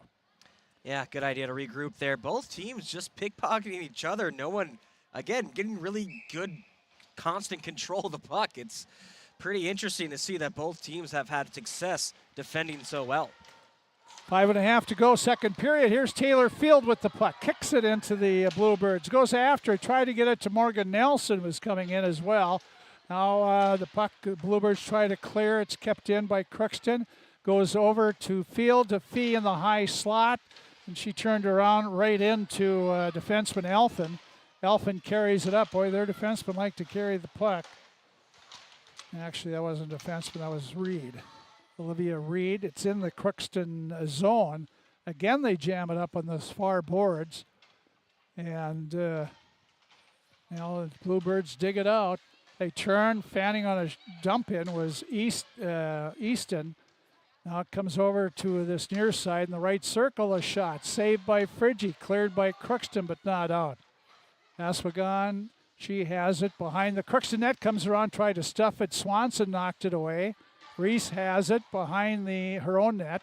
Now she spins away to clear up some room for her. She's back behind the net. Again, she spins right side, puts it on the stick, and the Pirates look to get it out. It's out to center ice. Fee over there with dumped in by the Pirates. And they'll go after it, but cleared by the Bluebirds. Up to Bowden. Bowden, pass over to the right side to Ketting. Ketting drops back to defenseman Milton. Milton turns and sent in the Crookston zone off a Pirate stick, so that's on net and gloved by Campbell Friggy. Her 7th save of the game. Yeah, there's a lot of scrums, as you said, along the boards. Oh, it's almost like rugby over here, or how many times they've been jammed up. And Bluebirds win the draw, back to the point. Kept in, comes to the side. Friggy just reaches down there and grabs it. 1-1 hockey game, 3:48 to go in the second period. Crookston is tied with Champlin Park-Coon Rapids. Champlin Park-Coon Rapids lost 4-3 last night up at Warroad. They had a 3-0 lead in the early in the second period. Here it's in Crookston in their own zone. Had it, tried to get it out, kept in the point. Here's a shot, goes wide. Bailey in her corner, goes behind her net. It actually ended up in June Semling's stick. Semling back to the far point. That's Del Castillo. There's a shot knocked down in front, tried to clear out by the Pirates, kept in by Elfin. A shot goes wide. Now it's Bernovic. Comes back to the point. Elfin shot. That's way, way wide. Here keeping it in is Del Castillo to McKenzie. Hopped over her stick. Now it's Bernovic. Bernovic to McKenzie. She lost it between two Pirates. Nice move by Cassie Solheim. Tough pass for Strand, though, and she didn't get it. At center with it is the Bluebirds. Nice job by Cassie Solheim to get back there. Now Parker Strand. And they might call a holding call here as Strand had the stick pulled out of her hand. No, they're going to call a slash, and that'll be penalties on Del Castillo.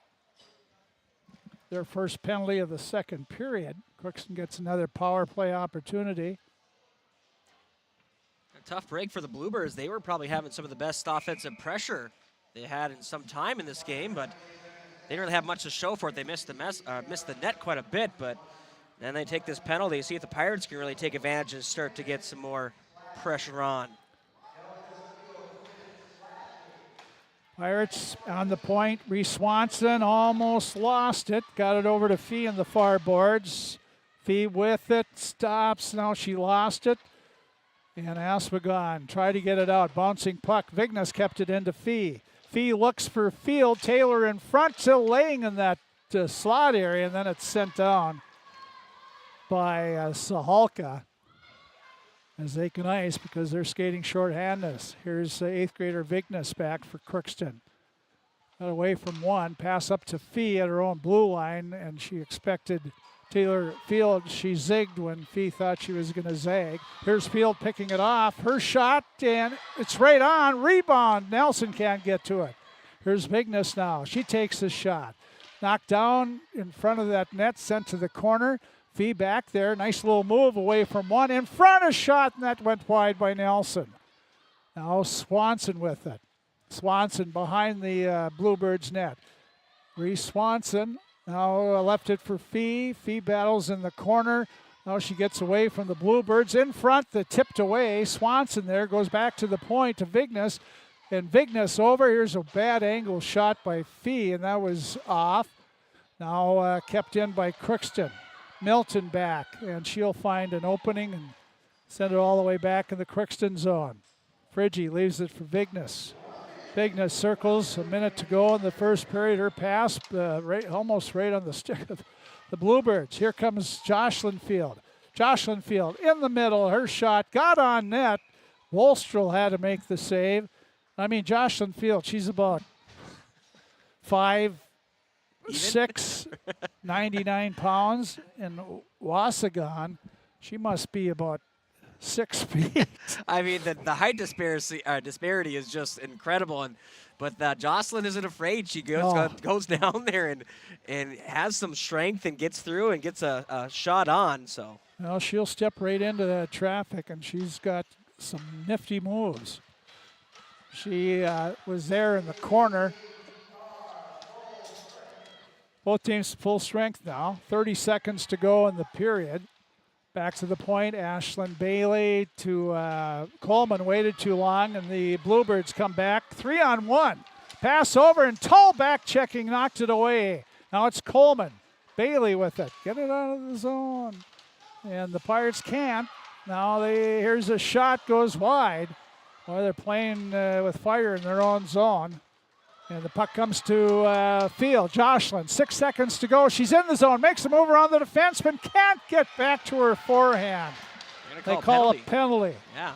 How about a penalty shot? I mean, I guess they were even in stride, so. But they're going to call, I believe, a hold. Yep. Holding call. That'll be on Elfin.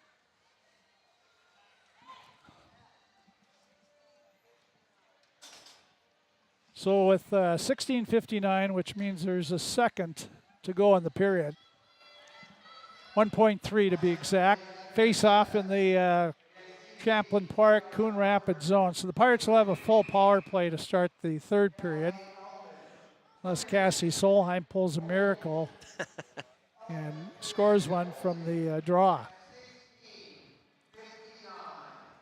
They drop it, and they tie up, and the buzzer goes, and the period ends. So we played 2, and we haven't solved anything. It was 1-1 after 1. By golly, we're still there. 1-1 after 2 periods of play, and another good period for the Pirates. They put 9 more shots on goal in that second period, so they have 21 shots to 9. And have the 1-1 tie. We'll be back and take a look at the scoring and the saves and stuff like that in the second period. And we'll also come back and take a look at the scores that we have up to this time around. And all that coming up as you're listening and watching Crookston Pirate Girls Hockey from the Crookston Sports Center after 2 periods of play. It's Crookston 1, Champlin Park-Coon Rapids 1. We'll be back. For all of your automotive service needs, call Christian Brothers Ford here in Crookston. We have a service team to handle all of your vehicle's needs. Does your vehicle pull to the right or left? Call and schedule an alignment today. Proper alignment saves gas and wear on your tires. We're here to take care of your vehicle repairs and maintenance. Call Christopher or Jersey in the service department at 281-1338. Make an appointment today with the service department at Christian Brothers Ford of Crookston, where we make it easy. This is my farm. Don't come out here and tell me what I need. I need solutions that work and market options that are worth my time. Small town support that sees the bigger picture. A global network that empowers us. A co-op that's there for us every day. Ever wonder what your city government does for you? They provide police and fire protection, emergency and disaster preparation, building code and zoning enforcement, street repair, cleaning and snow plowing, curbside garbage and recycling collection, plus spring and fall cleanup weeks. They deliver safe drinking water and maintain a wastewater system. They care for 22 parks and provide year-round recreation activities. They give loans for economic development and housing. They do all this and much more with the help of your city employees. Hi, I'm Dr. Angie Smith, optometrist at the Crookston Eye Clinic and Foston Eye Clinic. We aim to provide high-quality products to our patients, things that we use ourselves in treating our own dry eye or coatings that we like to use on our own glasses. We offer myopia control contact lenses for children, which are soft contacts that not only correct their vision, but are designed to slow the progression of their nearsightedness. The eyes lead the body, and we are passionate about helping the eyes be safer, sharper, and faster. At Crookston High School, we really have a lot going on. There isn't that much going on. Oh yeah? We have softball, Baseball, track and field, soccer, swimming, tennis, golf, volleyball, crap shooting, hockey, basketball, wrestling. So we have a lot of sports. and there is orchestra, Band, choir, visual arts, speech, theater, Leo Club. And Crookston is one of the highest academic schools in the region. Really? Yeah, really, especially in math and science. I guess we do have a lot going on. Yeah, and that's why Crookston High School is my education destination. Crookston Valley Cooperative would like to thank area growers for their patronage this year and wish you all a safe and prosperous harvest. Since 1979, Crookston Valley Cooperative has been your full-service local agronomy dealer, delivering on the products and service that you've come to expect. For all your fall fertilizer needs, stop by or call Jake at 281-1178. Crookston Valley Cooperative, here to keep you growing. And Champlin Park-Coon Rapids, and nobody scored in that second period, not from lack of trying. Crookston had 9 shots. They outshot Coon Rapids Champlin Park. What was it? 9-5 in that second period. So they've outshot the Bluebirds 21-9 through 2 periods of play, but it's a 1-1 game. It was Bowden scoring for Coon Rapids, Champlin Park, a minute 26 into the game on a power play. Pirates took a penalty 19 seconds into the game. And then Addie Fee scored her second of the season on a rebound from Morgan Nelson and Taylor Field. That was a power play. And that came with 2:40 to go in the first period, and it was 1-1 game. Second period started. Crookston had a 54-second power play to start. 54 seconds with a 5-on-4 power play. They did not score, of course. And then Coon Rapids took the last 2 penalties of the period. Came with 6:39 to go in the second period. DeCastello went off for a slash. They skated that off. And just as the buzzer on some great moves by Jocelyn Field, she worked her way in front, got in there, tried to spin around to her forehand after making a move, couldn't quite get there, and she was hauled down. And they called a holding call on Elfin at 16:59. So Crookston will start the third period with a minute 59 of power play. So a full power play to start the third period. 20 saves for Westrel in 2 periods, and Campbell Friggy has 8 through 2. So 21-9 shots favor Crookston. Pirates so far on the power play are 1-for-3. And they have one coming up here to start the third. Coon Rapids, Champlin Park, they are 1-for-3 on the power play as well. Junior varsity game, that was won by Coon Rapids, Champlin Park, 8-0. They beat the Crookston JV. A lot of saves for Maddie Abrams. I think there was 40 involved at least in there. We're going to, so it's 1-1 after 2 periods of play. JV was won by Coon Rapids, Champlin Park, 8-0. And some other scores on our scoreboard update for Draft Sports Bar and Grill. It's right next door here to the Crookston Sports Center. Great place to come, before a game, stop in and have a favorite beverage and get some great food. And you can come watch a hockey game, or you can also stop and get a lunch or sandwich or something before the game, sort of warm you up a little bit, and then come over and watch the game. And after, you can go over there as well. But it doesn't have to be hockey, anything, basketball, any type of game. And then you come out during the week, lunch specials every day. And make sure when you stop in at Draft Sports Bar and Grill, where they are open 11 till 2 for lunch specials during the day. And drafts are open daily, Tuesday through Sunday at 11 o'clock. And they have nightly specials like tonight. It's prime rib night. Ooh. 5 to 9, 10-ounce prime rib, $23. 14 ounces, $28. Sunday, it's build your own mac and cheese from 5 to 8 at Drafts Sports Bar and Grill. Great salads, appetizers, entrees, sandwiches, wraps, tacos, pasta, burgers, and desserts. Takeout, catering also available. Call them at 281-1183. And special celebrations and parties, they got that room out there now. So give them a call or stop out and see them at Draft Sports Bar and Grill. Make sure you ask for the Bo Melby cheese curds. Bang on, Frank. You know it. It is 1-1,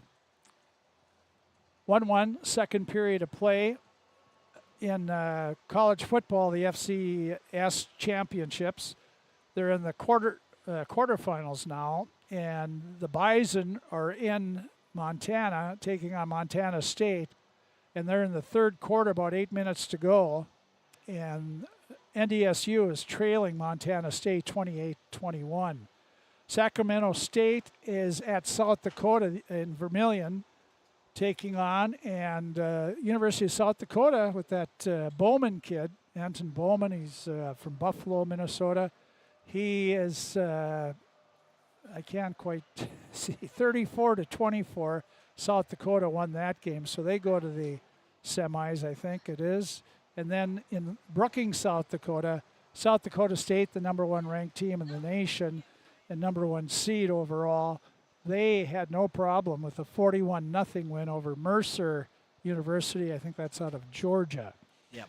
So that's the way those college football games have gone. In high school wrestling today, the Crookston Pirates are at Hillsboro, taking on in the dual tournament at Hillsboro Central Valley. Mayville Portland beat Crookston 39-30. New York Mills beat Crookston 58-18.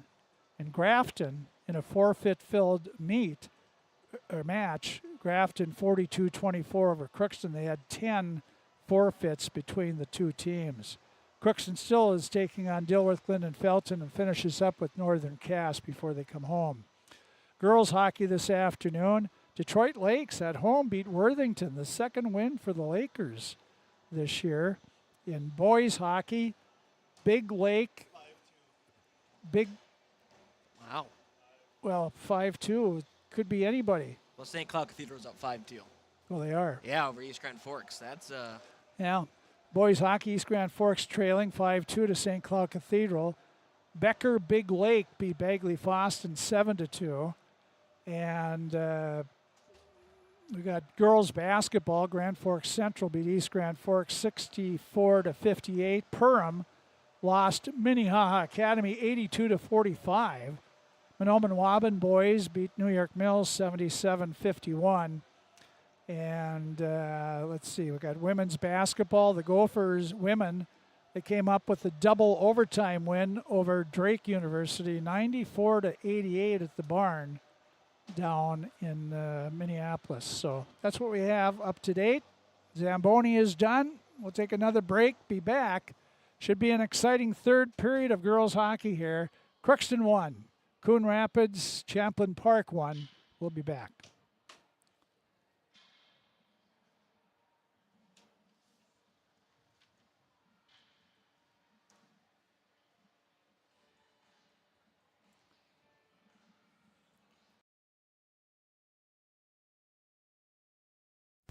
With the fall season right around the corner, Grove Mechanical in Crookston is ready to prepare you for winter. They suggest having your heating system serviced regularly to keep things running smoothly.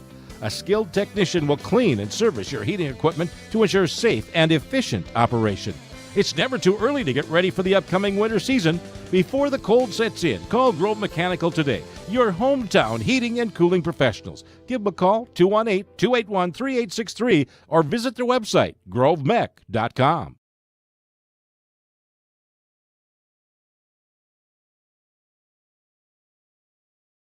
Shopping for groceries is easier than ever with Hugo's Family Marketplace. To simplify life, Hugo's offers convenient online shopping with delivery or curbside pickup at GoHugos.com. Even better, shop on the go with the Hugo's Family Marketplace smartphone app. Download e-coupons, recipes, grocery lists, weekly ads, and place your grocery order right from your phone. Save time and save big with Hugo's Space, your hometown grocer since 1939.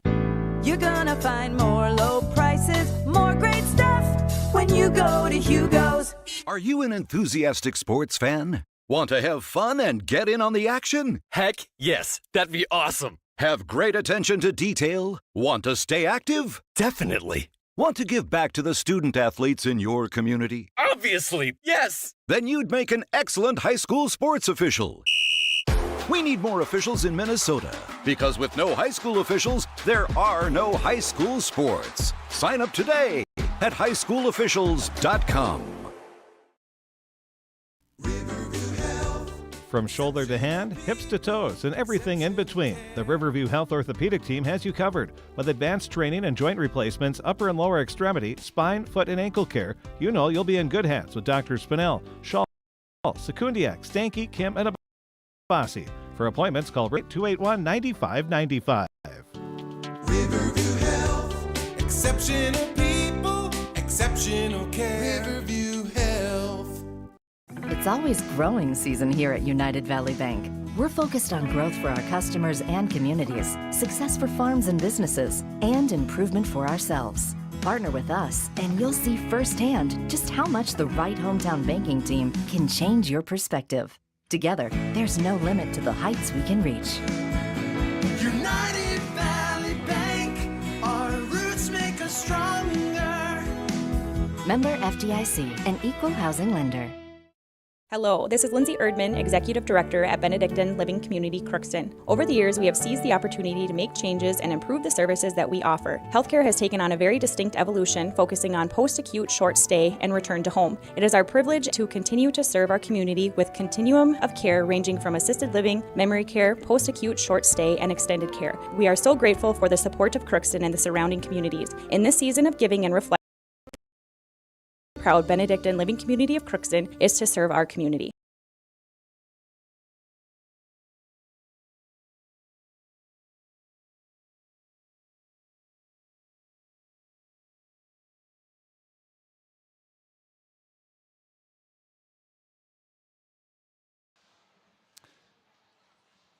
Champlin Park-Coon Rapids back on the ice and doing a little stretching there as they get ready for the third period of play, waiting for the Pirates to come out here. It is 1-1 as we go to the third period. The Crookston Pirates have, in their first 5 games, have averaged 1.8 goals a game. That's not very good. But no, that's not going to win many games there. They're 3-1-1, but if we go by that, they're probably due for another goal here, and Friggy keeps playing like she has. But Pirates have only given up 2 goals a game as well. Addie Fee has scored the only Pirate goal, and she joins Kaylee Clausen and Emma LaPlante as the only 3-goal scorers on the team. This their 6th game, so not a lot of scoring, but they've scored when they've had to so far this season, except that first game against Prior Lake. Crookston has really Champlin Park-Coon Rapids has looked very good. Boy, they're big, and they got freshmen out there. They're like 5'11" or whatever. Taller than me. Taller than me on skates. I mean, I shouldn't feel like too bad about that, but yeah, they're definitely athletic. They got a lot of good good size out there. Yeah, and they're young. Yeah. What is the score? Over? What? 26-14. Timberwolves, all right. They're, as Chris Fee in the press box here telling us, your first place Minnesota Timberwolves, best in the West. Haven't said that in a while. Can you name 4 Timberwolves? On the roster now? Yeah. Yeah, Anthony Edwards, Rudy Gobert, Karl-Anthony Towns, Jay McDaniels. And probably go on a couple more, but okay. There's a couple more. And I'm not even a big basketball fan.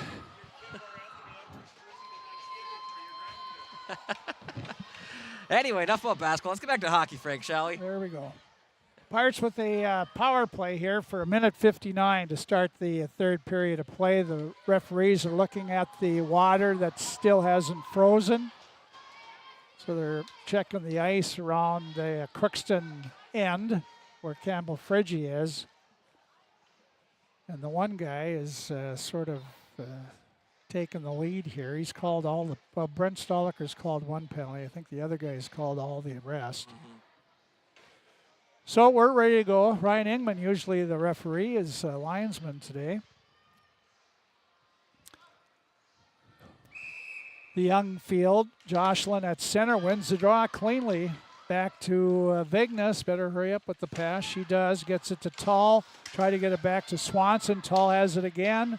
Sent it in, not deep, and sent out to center by Coon Rapids, Champlin Park, and carrying it in the zone is Bunker. We got Bernadette, and Reese Swanson's going to get a penalty. And they're going to call it for, I'm not sure. I believe it was a hook, I think, is what the initial action I saw. Yep. Swanson gets hooking, so the penalty power play for the Pirates is no longer a power play. 23 seconds into the period.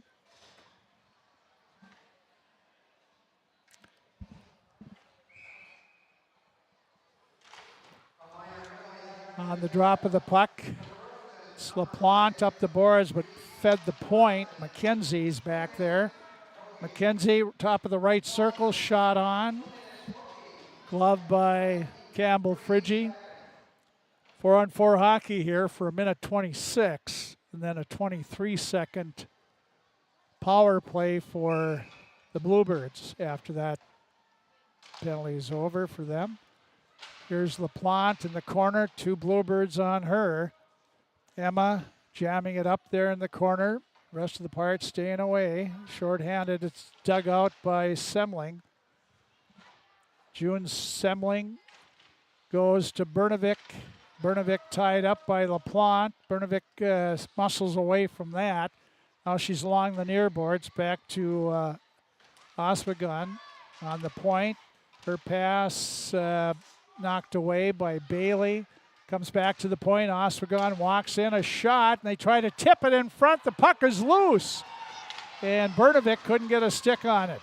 It's behind the Crookston net, jamming it up again. Bailey with it, but she fed it back to Oswegon. Takes another shot, and they're looking for a tip again, and Bernovic got a piece of it, but it went wide. Now Tall with it, and finally they find an opening and send it all the way back. Oh yeah, it was 4-on-4. Tall just wanted a line change. She got it. face off in their own zone.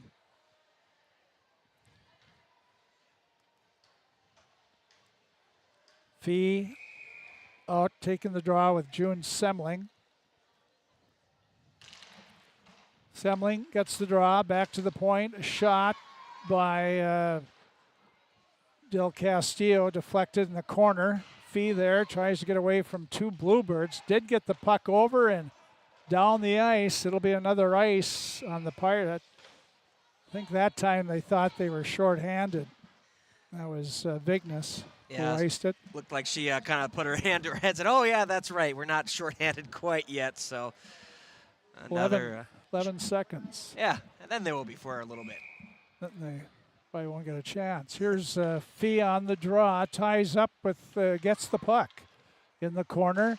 Behind her net she goes. Here's the pass back to Fee. She takes it behind her net, comes out the right side. She'll come up to center, makes a couple nice moves, gets another nice move, and now she's in the area. Takes a shot, blocker saved by Wastrel. Now in the corner, Taylor Field. The muscle there. Bluebirds on a short power play, and it's almost over here. Puck is in the Crookston zone. Back for it is Morgan Nelson. Both teams at full strength now.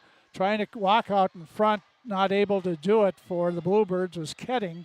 And here comes Reese Swanson up. Right wing pass, turned Taylor Field around, but she turned around and knocked it in the Bluebird zone. Trying to center it was Field. Field in the corner, did center it, goes through the crease area. Back to the point. Vignes just kept it in, but they knock it up. Here's a 2-on-1. Bernovic coming. She takes the shot right on, saving the rebound, popped over the stick of Reed. The far boards not out. Kept in on the point by Del Castillo. Here's Swanson on the boards behind the Crookston net to Vignes. Vignes, well, she tried to go back to Swanson, but there was a Bluebird right there. It comes back out in the neutral zone area. And Elfin works her way in. She's got two teammates with her. That was a bad change by the Pirates. And Bailey flew out there and got in the middle of everybody, or else it would have been disastrous. And the puck pops out of play. All the Pirates took the wrong time to change. Yeah, they definitely thought the puck was going the other way, I guess. And as you said, Bailey saved the day. And can't be having that type of change this late in the game when it's tied up. And not really much room for errors here.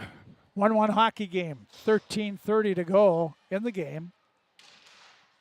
And they tie up in the circle on the face-off. Back to the point it goes. Del Castillo, a shot right on. Rebound is still loose and saved by Friggy. Campbell, good job there as the Bluebirds were all over him. And I got a feeling it's going to be one of those types of goals that's going to break open this game. Because, I mean, both the goals scored have been just kind of in the blue paint. So you got to be careful. You got to make sure you're clearing the puck out. Again, the face-off to the left, controlled by the Bluebirds. Benjamin back inside the Crookston zone. Now there's Tall behind her net. She goes to LaPlante, right wing, and Coleman just tried to stick it a pass over and lost, or gave it to the Bluebirds. Pirates some ill passing in their own zone here, not even looking. Here's Coleman coming out. She gets it to center. She runs into the defenseman, Del Castillo. It's back in the Bluebird zone. And trying to come out. The puck's back to the point, kept in by Vignes. 8th grader defenseman. She falls down going in. Got it in the Bluebird zone, but they come right out with it at center. Ketting. She had it knocked away. Here's Jocelyn over to Vignes, and she'll send it in the Bluebird zone. The Pirates will be able to change on the goal. Here's coming up, trying to come out of her zone was Benjamin. Fee will keep it in. Fee gets by Benjamin over to Nelson and hopped over the stick of Morgan Nelson. Here's Fee battles with it. She's to the right side of the net, still with it. Fee fan on a pass, but got it to Swanson. She blasts one right on. And the save by goaltender Wastrel. Well, the bouncing puck there for the Pirates, and they got it. I don't think the shot they wanted, but Reese did blast it right on. Yeah, and Nelson I think that's the second or third time now. She's been in a great spot, but the puck's been on its side or rolling and hopped over his stick. So just not getting the luck right now, but keeps in the good positioning. Luck's going to change eventually. Off the draw, the puck along the boards, kept in by LaPlante. Emma leaves it for Strand. She had it stripped away and coming out with the puck, a pass picked off by LaPlante, but couldn't do much with it. McKenzie has it now. Backhanded pass right on the stick of Casey Solheim. Comes in up the slot. Blocker saved by the goaltender Wastrel. Strand takes the shot. That goes wide. Now the Bluebirds up the boards, kept in on the point by LaPlante. And looking up ice, or trying to, was Aswagon. And they call an offside on Crookston. 11:22 to go in the hockey game. It's still 1-1. Pirates getting some good pressure, though. I mean, yeah, they've been able to hold the zone pretty well and haven't had many shots on, but still, at least they're in their own, or the offensive zone instead of their own zone. They were bottled up for a little bit here earlier in this period. Here's at center, the Pirates with it. Vignes' short pass was knocked back out to center. Here's Swanson up to field. Jocelyn steers it in the Coon Rapids zone. In there is Strand. Good forechecking in front. Backhander by Tull and a loose puck, and it was right on. Saved by Wastrel. A solid backhander there. Wow. Madeline Wastrel, a junior goaltender. She played in the 4-3 loss last night to Warroad. She's playing tough here today. That's her 24th save of the game. Here's the Pirates win the draw. Go over to try to get it over to LaPlante. She couldn't handle it, and racing in is Bernovic with some great speed. Behind the Crookston net, stops. LaPlante on her, ties her up. Field knocks it over back to LaPlante. She flips it up for Tull, too far. Kept in by Oswegon. Here on the near side is McKenzie. Her pass knocked away by the Pirates, but in turn, Bernovic got it back. Back to the point, Alphen. Here's behind the net as McKenzie tried to center it, slapped away by Bailey. Now it's near the point, knocked out by Tull. Back in the zone, Tull with it. Her pass, that's picked off by McKenzie. McKenzie coming in, tried to toe drag it, but did not work. And the puck sent back in the Coon Rapids Champlin Park zone. Right there is Taylor Field pushing, and the Bluebirds trying to get out. Kept in by Vignes, a high shot way over everything. Along the far boards, Swanson plows in there to keep it in. Good job. Here's Nelson. Morgan Nelson tried to get it to Field, did not. And here comes back is Semling. June Semling coming in. The freshman walks around the Pirate defenseman, a backhander, she scores. Well, the Pirates had a young defenseman out there and another freshman with the puck, or an 8th grader for the Pirates. And freshman June Semling came in and got around 2 Pirate defensemen and tucked a backhander by Campbell Friggy. And that comes with 9:40 to go in the game. And they take a 2-0 or 2-1 lead now. Yeah, just a lot of speed there, and yeah, just kind of caught Vignes flat-footed, and a good move at the goal mouth there to beat Friggy, and just tough for the Pirates right now. Unassisted goal for Semling. Nice move around 2 Pirates there. Crookston now has to come from behind again. They trailed 1-0, tied it in the first, and now no scoring in the second. Now here's a Pirates from the point. Vignes, a shot in front. Here's a shot by Strand. Strand put it right on. You know, we had Fee out there with Strand and I'm not even sure Taylor Field, so I'm not sure if Morgan Nelson has been injured or what. Face it off to the right of Wastrel. Puck goes to the point. Trying to keep it in was LaPlante, knocked away and picked up by Semling. Semling in the Crookston zone, but LaPlante there stops to get away, but she has 3 Bluebirds on her, and they get the puck. Back to the point. Here's a wrist shot. Knocked down in front. Rebound knocked down. Here's Clausen can't get it out. Kept in by the Bluebirds. Pirates now having some trouble getting it out. We got a stoppage of play. I'm not sure he's going to take. Well, he's going to take the captain, one of the captains for the Bluebirds off. Tripping. That'll be on McKenzie.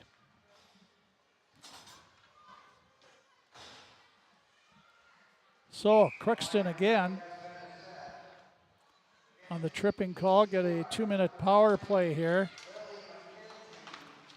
Crookston on the power play. Here's Tall, her pass way off, right behind the net to Field. Jocelyn Field does get it. Back to the point. Dumped in. Vignes and Crookston. Jocelyn Field. In the corner, circles around in front, try to slide a pass over, knocked down by the Bluebirds, out to center. Rolls back in the Crookston zone. 2-1. Champlin Park-Coon Rapids leads. We're down to 8 minutes to go in the game. Here's Swanson. Can't come out, has to turn back in the corner, and then she's tied up there. Dug out by Vignes. She'll come out the opposite side, stops, gets it to Field. Up to Coleman. She just overskated the puck she had the puck and she overskated with on her stick. And dumped back in by Champlin Park. Crookston back for it. Bailey can't come out the left side. Now she'll try the right. She gets it way out to center, way off the mark. And sent back in by Champlin Park. They come in 2-on-1. Try to pass over. Bailey knocked it down nicely and then knocks it in the corner to Field. There's Morgan Nelson out there. Field comes out. She gets to center, but knocked away by Bernovic. Back in the Crookston zone. She passed it too hard and fast to Bowden. Crookston has it. And out comes Taylor Field. She's at center, coming with Fee on her right. Gives her the pass, but too far. Field track it down. She's behind the Coon Rapids net. Tries a backhand pass over to Nelson. Morgan there. Can't get it on the forehander. Shot on. Save. Rebound cleared off to the left side. Field was drilled in front, but she was in front. Here's Bailey. Just sweeps it in right to Champlin Park, and they clear it all the way back in the Crookston zone. Kill off the penalty. 6.5 to go in the game. Both teams at full strength. 2-1. Champlin Park-Coon Rapids leads. Here's a nice move by Easton. She lost it, knocked to center. Fee knocks it down there, but grabbed by Easton. She sends it in the Crookston zone. Good forechecking there by Coon Rapids. They get it out to center ice with the puck, and they try to go back in, but Morgan Nelson knocks it down. In the zone, Morgan picks it off, try to go for the net, but knocked away by Coon Rapids. Here come the Bluebirds. Out to center, turned around Ketting, and here's Crookston now. Cassie Solheim got it in the Bluebird zone. Asquegon back there. She overskates the puck in the corner with Strand. Asquegon, they still in their own zone. Puck tipped away, but now picked up and sent out by Ketting. Semling goes after it, but Swanson gets there first, passes to herself off the boards and flips it out to center. Race for it. Back is Asquegon. She sends it along the far boards to Semling. Couldn't get it out. Jocelyn Field kept it in, playing with it at the blue line. Got it to Clausen, who sends it in the Bluebird zone. There's Ketting. She got it outside to McKenzie. McKenzie in her own zone now, working against Field, Jocelyn Field. She spins, flipped it behind Oswegon. Here's the Pirates. Bailey at the blue line. Lost the puck, knocks it back not far into the Bluebird zone, and Elfin sent it down, but the pass was too far. And it's icing on Champlin Park-Coon Rapids. So Crookston will get a face-off in the offensive zone with 4:44 4:44 to go in the hockey game. It's Coon Rapids Champlin Park leading 2-1. On the draw, McKenzie with against Field. Jocelyn. They tie up, but it goes to Elfin. Her pass picked off by Coleman. She in turn lost it, got up and gets it back. Brindley trying to battle, knocked it, couldn't get it to Field. Now it's Elfin. She'll skate it up, has some room. And she's at center, quickly at the Pirate blue line, knocks it back, and a shot taken by Bernovic off the blocker, way up high. I think it was going wide. Now LaPlante up to Tall. Tall in the Bluebird zone, flips it on net. Saved by Wastrel. And I've got a face-off here in the Bluebird zone again. 4:07 to go, third period, 2-1. Coon Rapids, Champlin Park, the lead. Yeah, the Bluebirds doing a really good job keeping Crookston to the outside, and the Pirates are, I don't know if they're just trying to get the perfect shot on or what, but they're really not getting the puck to the net too often with anybody there. There's Vignes' shot from the point that was right on into the stomach of the goaltender. Wastrel, who held it, face off to her right again. If he can win another one here. And that time it's knocked in the corner and going down the defenseman. Fee tried to center it from behind the net. Goes off in the far corner. Swanson pinches in to keep it in. Reese tied up by the Bluebirds and tries to dig it away. She and Morgan Nelson in the corner now, in the far corner in the Bluebird zone. Puck is still jammed up. Dug out by the Bluebirds. Up this near side. Pirates fall down again. And back at the point, Taylor Field. Her feed walked in. She didn't think she could get to it. And the defenseman pulled away. So Addie would have had a chance at it, but didn't find the puck. Now in their own zone, the Bluebirds. 3:15 to go in the game. Here comes the puck out to center. Bailey steps up, knocks it back in. There is Del Castillo. Crookston able to pick it up. Morgan Nelson in front. Fee tried to tip it the far side, did not. And here comes, there's interference call coming up on Crookston. Emma LaPlante gets interference. So the Pirates, 2:52 to go in the game, trailing 2-1, will be skating shorthanded here. Yeah, tough break there. I mean, it's an easy call to make, that's for sure. And I think Crookston's going to take their time out right now to kind of talk things over, see what they're going to do. 2-1, Coon Rapids, Champlin Park.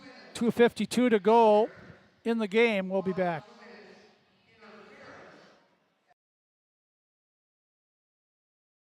Farming today doesn't always feel the same way it used to. Then again, some of it feels all the same. Maybe it isn't so much the jobs that changed, but how they get done. Now that's a different story. Efficiencies are critical, which is why you need a lender who will find the right loan structure for a strong financial future. You need a lender to look out for your whole farm operation. Ag Country.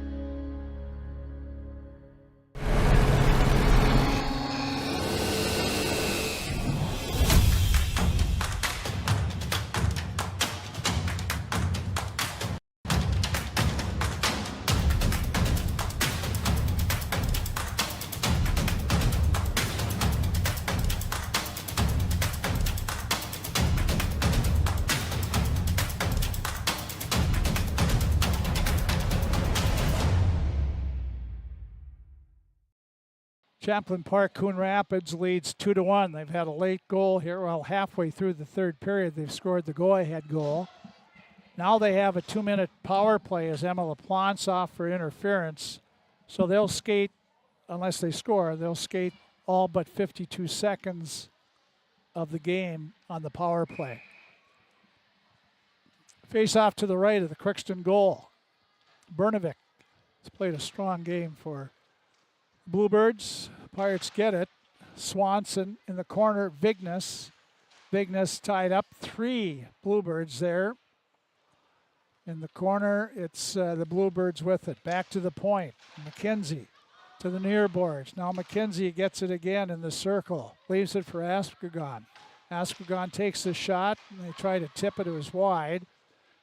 Now it's McKenzie couldn't get the pass, and it goes all the way back in the Bluebird zone. Askegon back for it. Tull will go right back behind the net after her, and the puck over to Simling.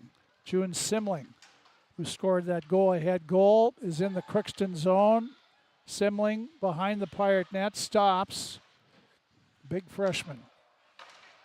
Here's McKenzie, comes to the near side. Askegon not afraid to shoot. She took a shot, and that's wide, and the Pirates able to clear it down ice. Minute to go on the power play. Minute 49 to go in the game.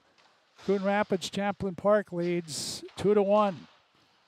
Here's Champlin Park, McKenzie in the near corner. McKenzie looking to come out, carries the puck, knocked away by Jocelyn Field. McKenzie has it back in her own zone, swings it over, and Aspergon comes in the zone, backhanded pass, she goes, and here's a shot, blocker saved by off Bowden's shot by Friggy. Here, Semling, far corner, holds it. On the point, they send it in the right circle. Here's a shot, and that goes wide off Semling's stick. Under a minute to go in the hockey game. Penalty is over for both teams at full strength. See if the Pirates get a chance to pull their goalie. Nobody can find the puck. It's controlled by McKenzie. It's far side. Here's a shot. Pad save. Now Oswegon. Shot goes wide.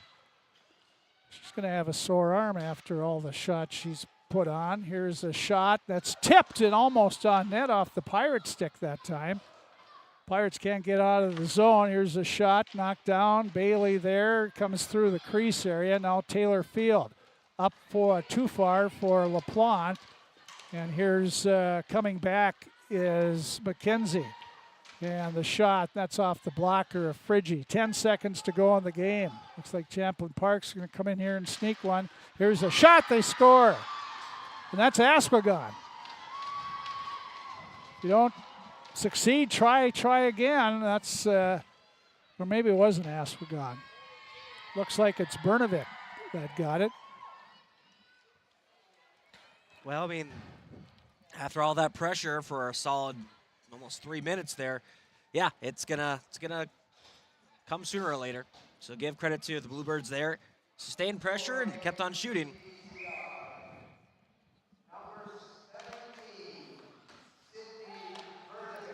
Puck back in the Crookston zone.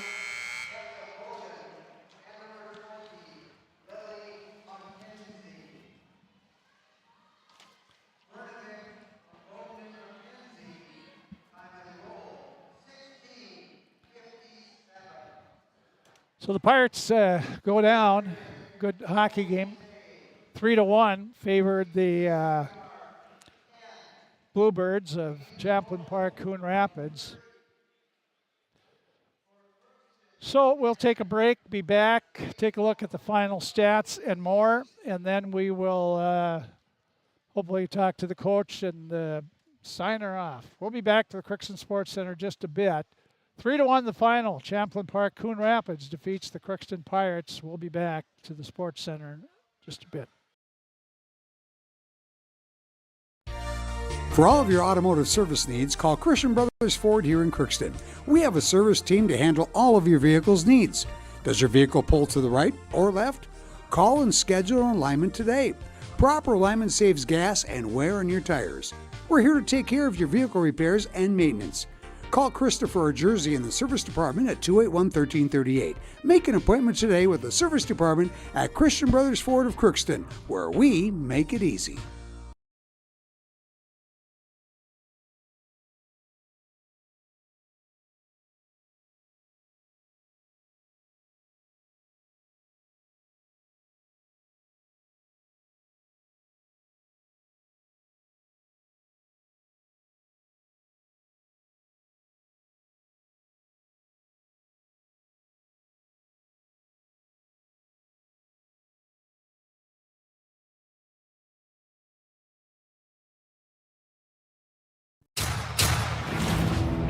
This is my farm.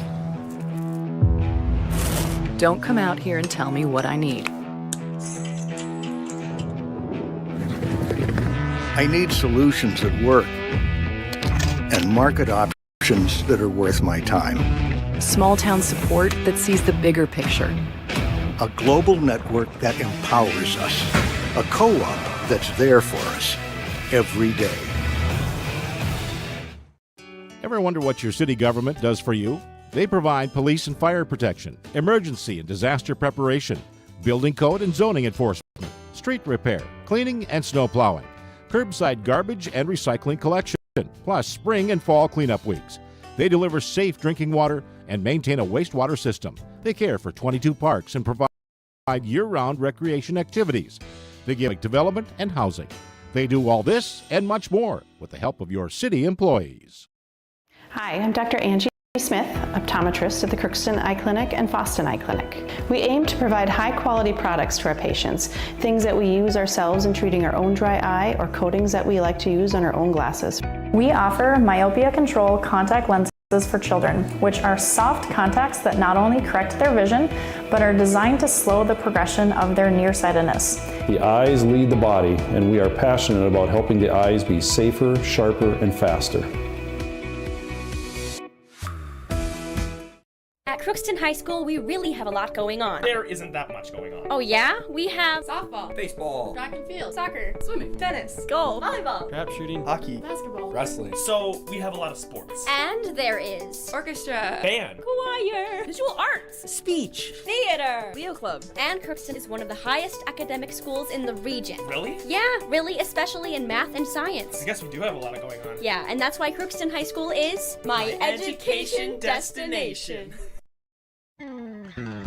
Crookston Valley Cooperative would like to thank area growers for their patronage this year and wish you all a safe and prosperous harvest. Since 1979, Crookston Valley Cooperative has been your full-service local agronomy dealer, delivering on the products and service that you've come to expect. For all your fall fertilizer needs, stop by or call Jake at 281-1178. Crookston Valley Cooperative, here to keep you growing.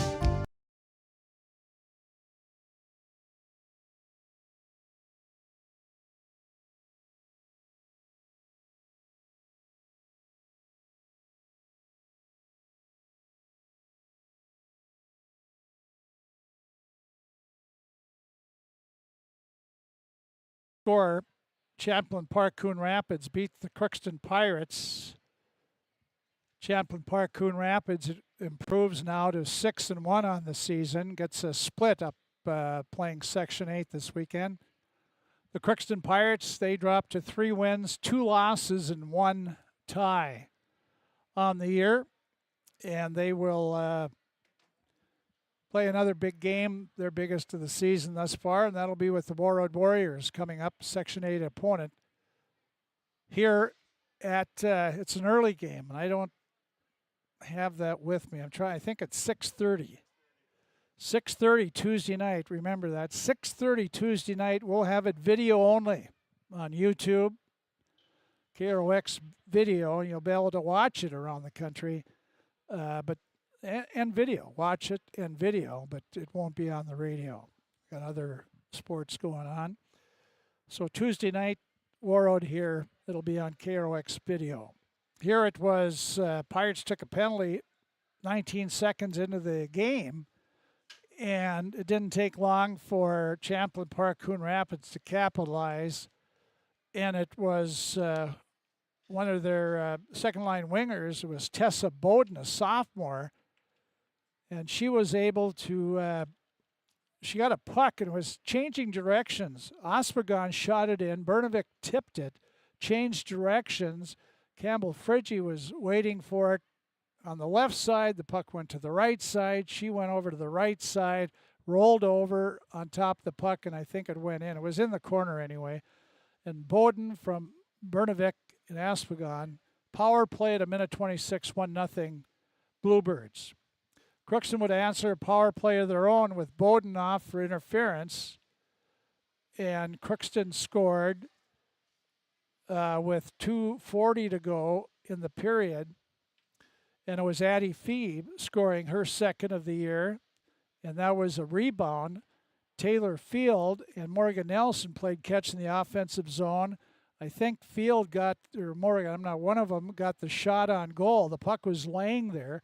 Fee got it, was able to go from her forehand to the backhand and tucked it by, and it was a power play goal. It's 1-1 after one. Nobody scored in the second period. In the third period, we got about halfway through the period when freshman June Semling came in on a breakaway, actually turned around a couple of Pirate defensemen and turned it into a breakaway, and she scored unassisted. June Semling, a freshman at 7:20. It was 2-1 Champlin Park-Coon Rapids, and then 3 seconds to go in the game. They scored just sort of a jam in front of the net at 16:57, and it was Bernovic from Bowden and McKenzie, and Champlin Park-Coon Rapids wins 3-1. Pirates outshot them in the game 30-21. 29 saves for Wastrel. She had 11, 9, and 9 for 29. Campbell Friggy had 3, 5, and 10, and total of 18. So another good effort by the Crookston Pirates. Just came up short, and the Pirate coach is with us, Emily Meyer, and it was a good game. Could take away from it. There was a lot of good things, a little bit of things that were out of our control, and I think the girls really came together as one unit and really went out there and played their best.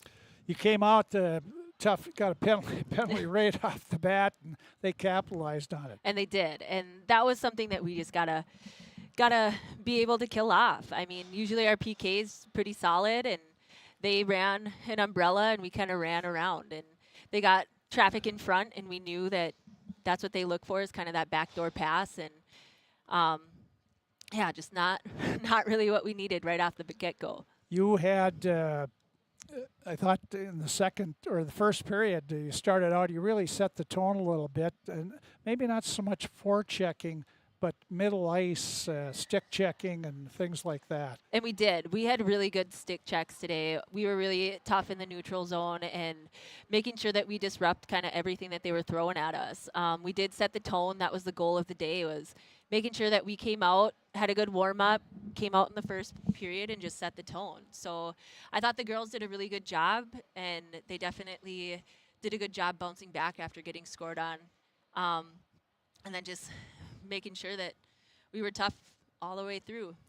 You had a chance on the power play. I'm trying to see here. I think it was on the power play. Addie Fee scored on the power play.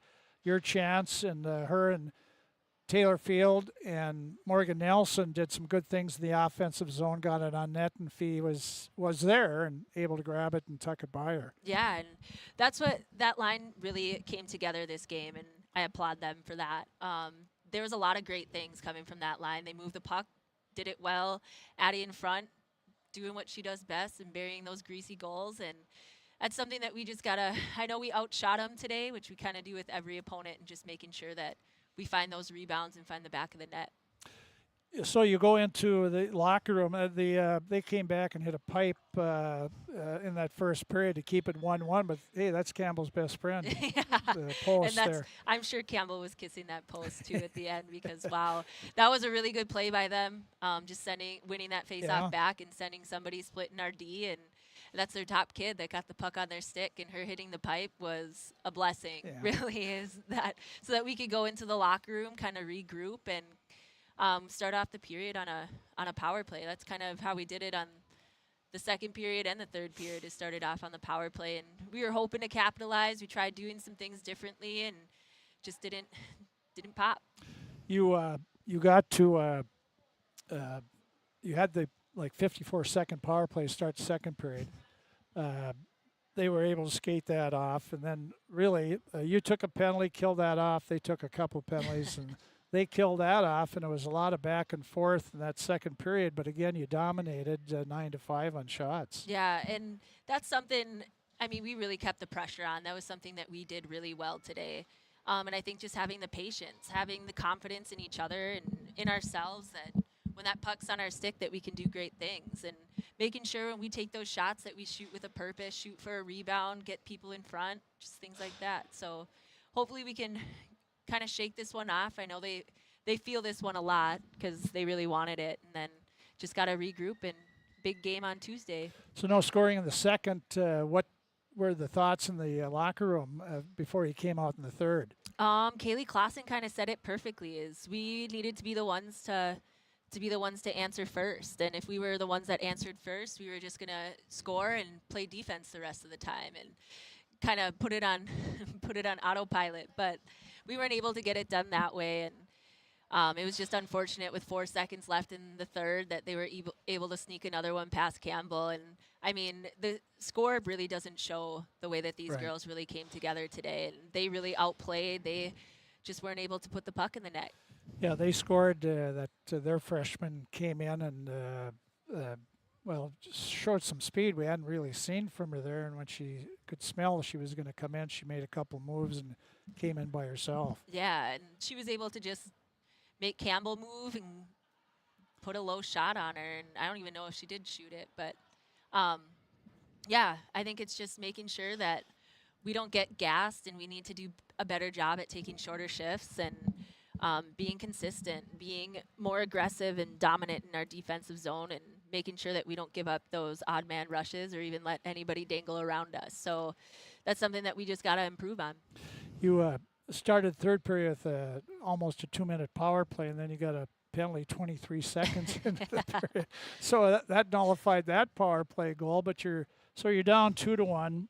You're trying to press a little bit, but each team took a penalty there, and then after they took a 2-1 lead, it seemed like you had a hard time getting something set up. Yeah, and I think that's what it was. That's when we really had to bear down, and we kind of got a little flustered with ourselves, started throwing the puck, not making good passes, kind of coughing it up in areas that we shouldn't have, and I think that's something that we can just improve on. There's a lot of things that these girls did a good job recognizing, and they want to be the ones to kind of improve on that individually as well. So hopefully with our day of practice before Warroad, I think they're going to really see some good things.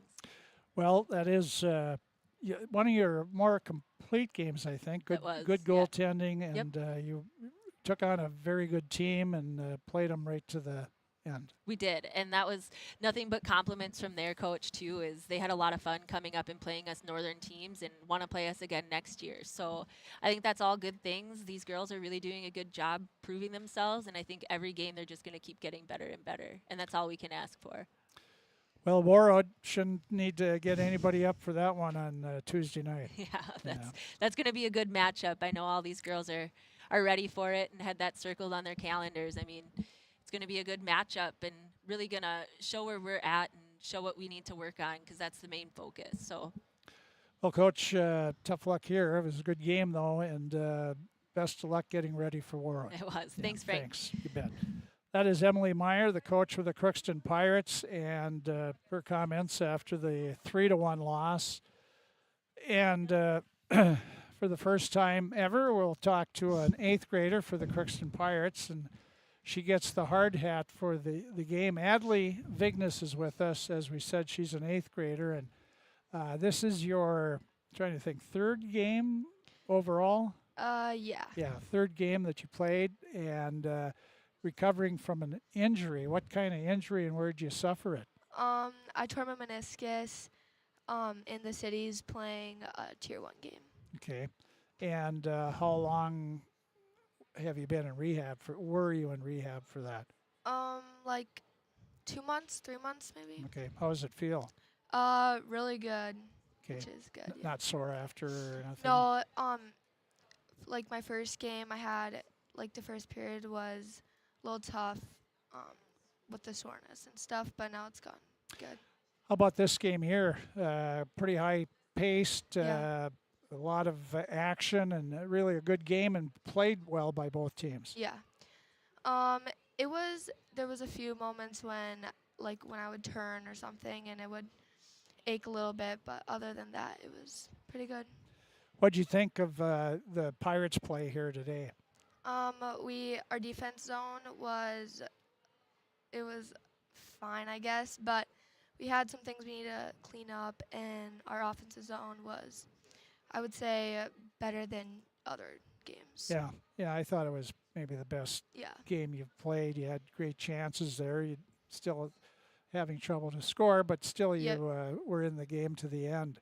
What is the difference from when you were playing is it 15 you played last? U12. 12. U12, what's the biggest difference? The pace and passing, shots, a lot of things. It's a lot like quicker versus 12U. Other than that, it's the same. Yeah. What do you feel your strengths are? My strengths are like my speed, my view on like the ice, and my defensive skills. You've been playing with Reese Swanson, one of the veterans of the team. Yep. Reese is very good, and she is a very fun person to work with too. Do you feel you and Jocelyn Field are both 8th graders? Do you guys feel any, or have you been accepted with warm arms in the locker room? Yeah, it's been pretty fun working with her and the team as well. Okay. You're busy. I was watching a squirt game this morning, and you were out reffing. Yeah. Yeah, it was first time reffing, and it was interesting. Okay. How about your parents? Who are they?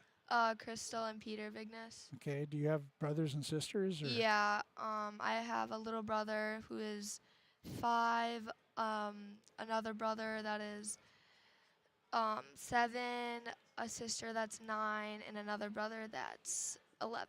Oh. Or 12. Are you all a hockey family? Or? Yep. Yeah, you are. Okay, well, that's good. Yeah. How do you like the junior high now up at the high school? I'm actually going to Sacred Heart. Oh, okay. Yeah. Well, then you don't really care about that, right? Yeah. So how is it over at Sacred Heart? I really enjoy it.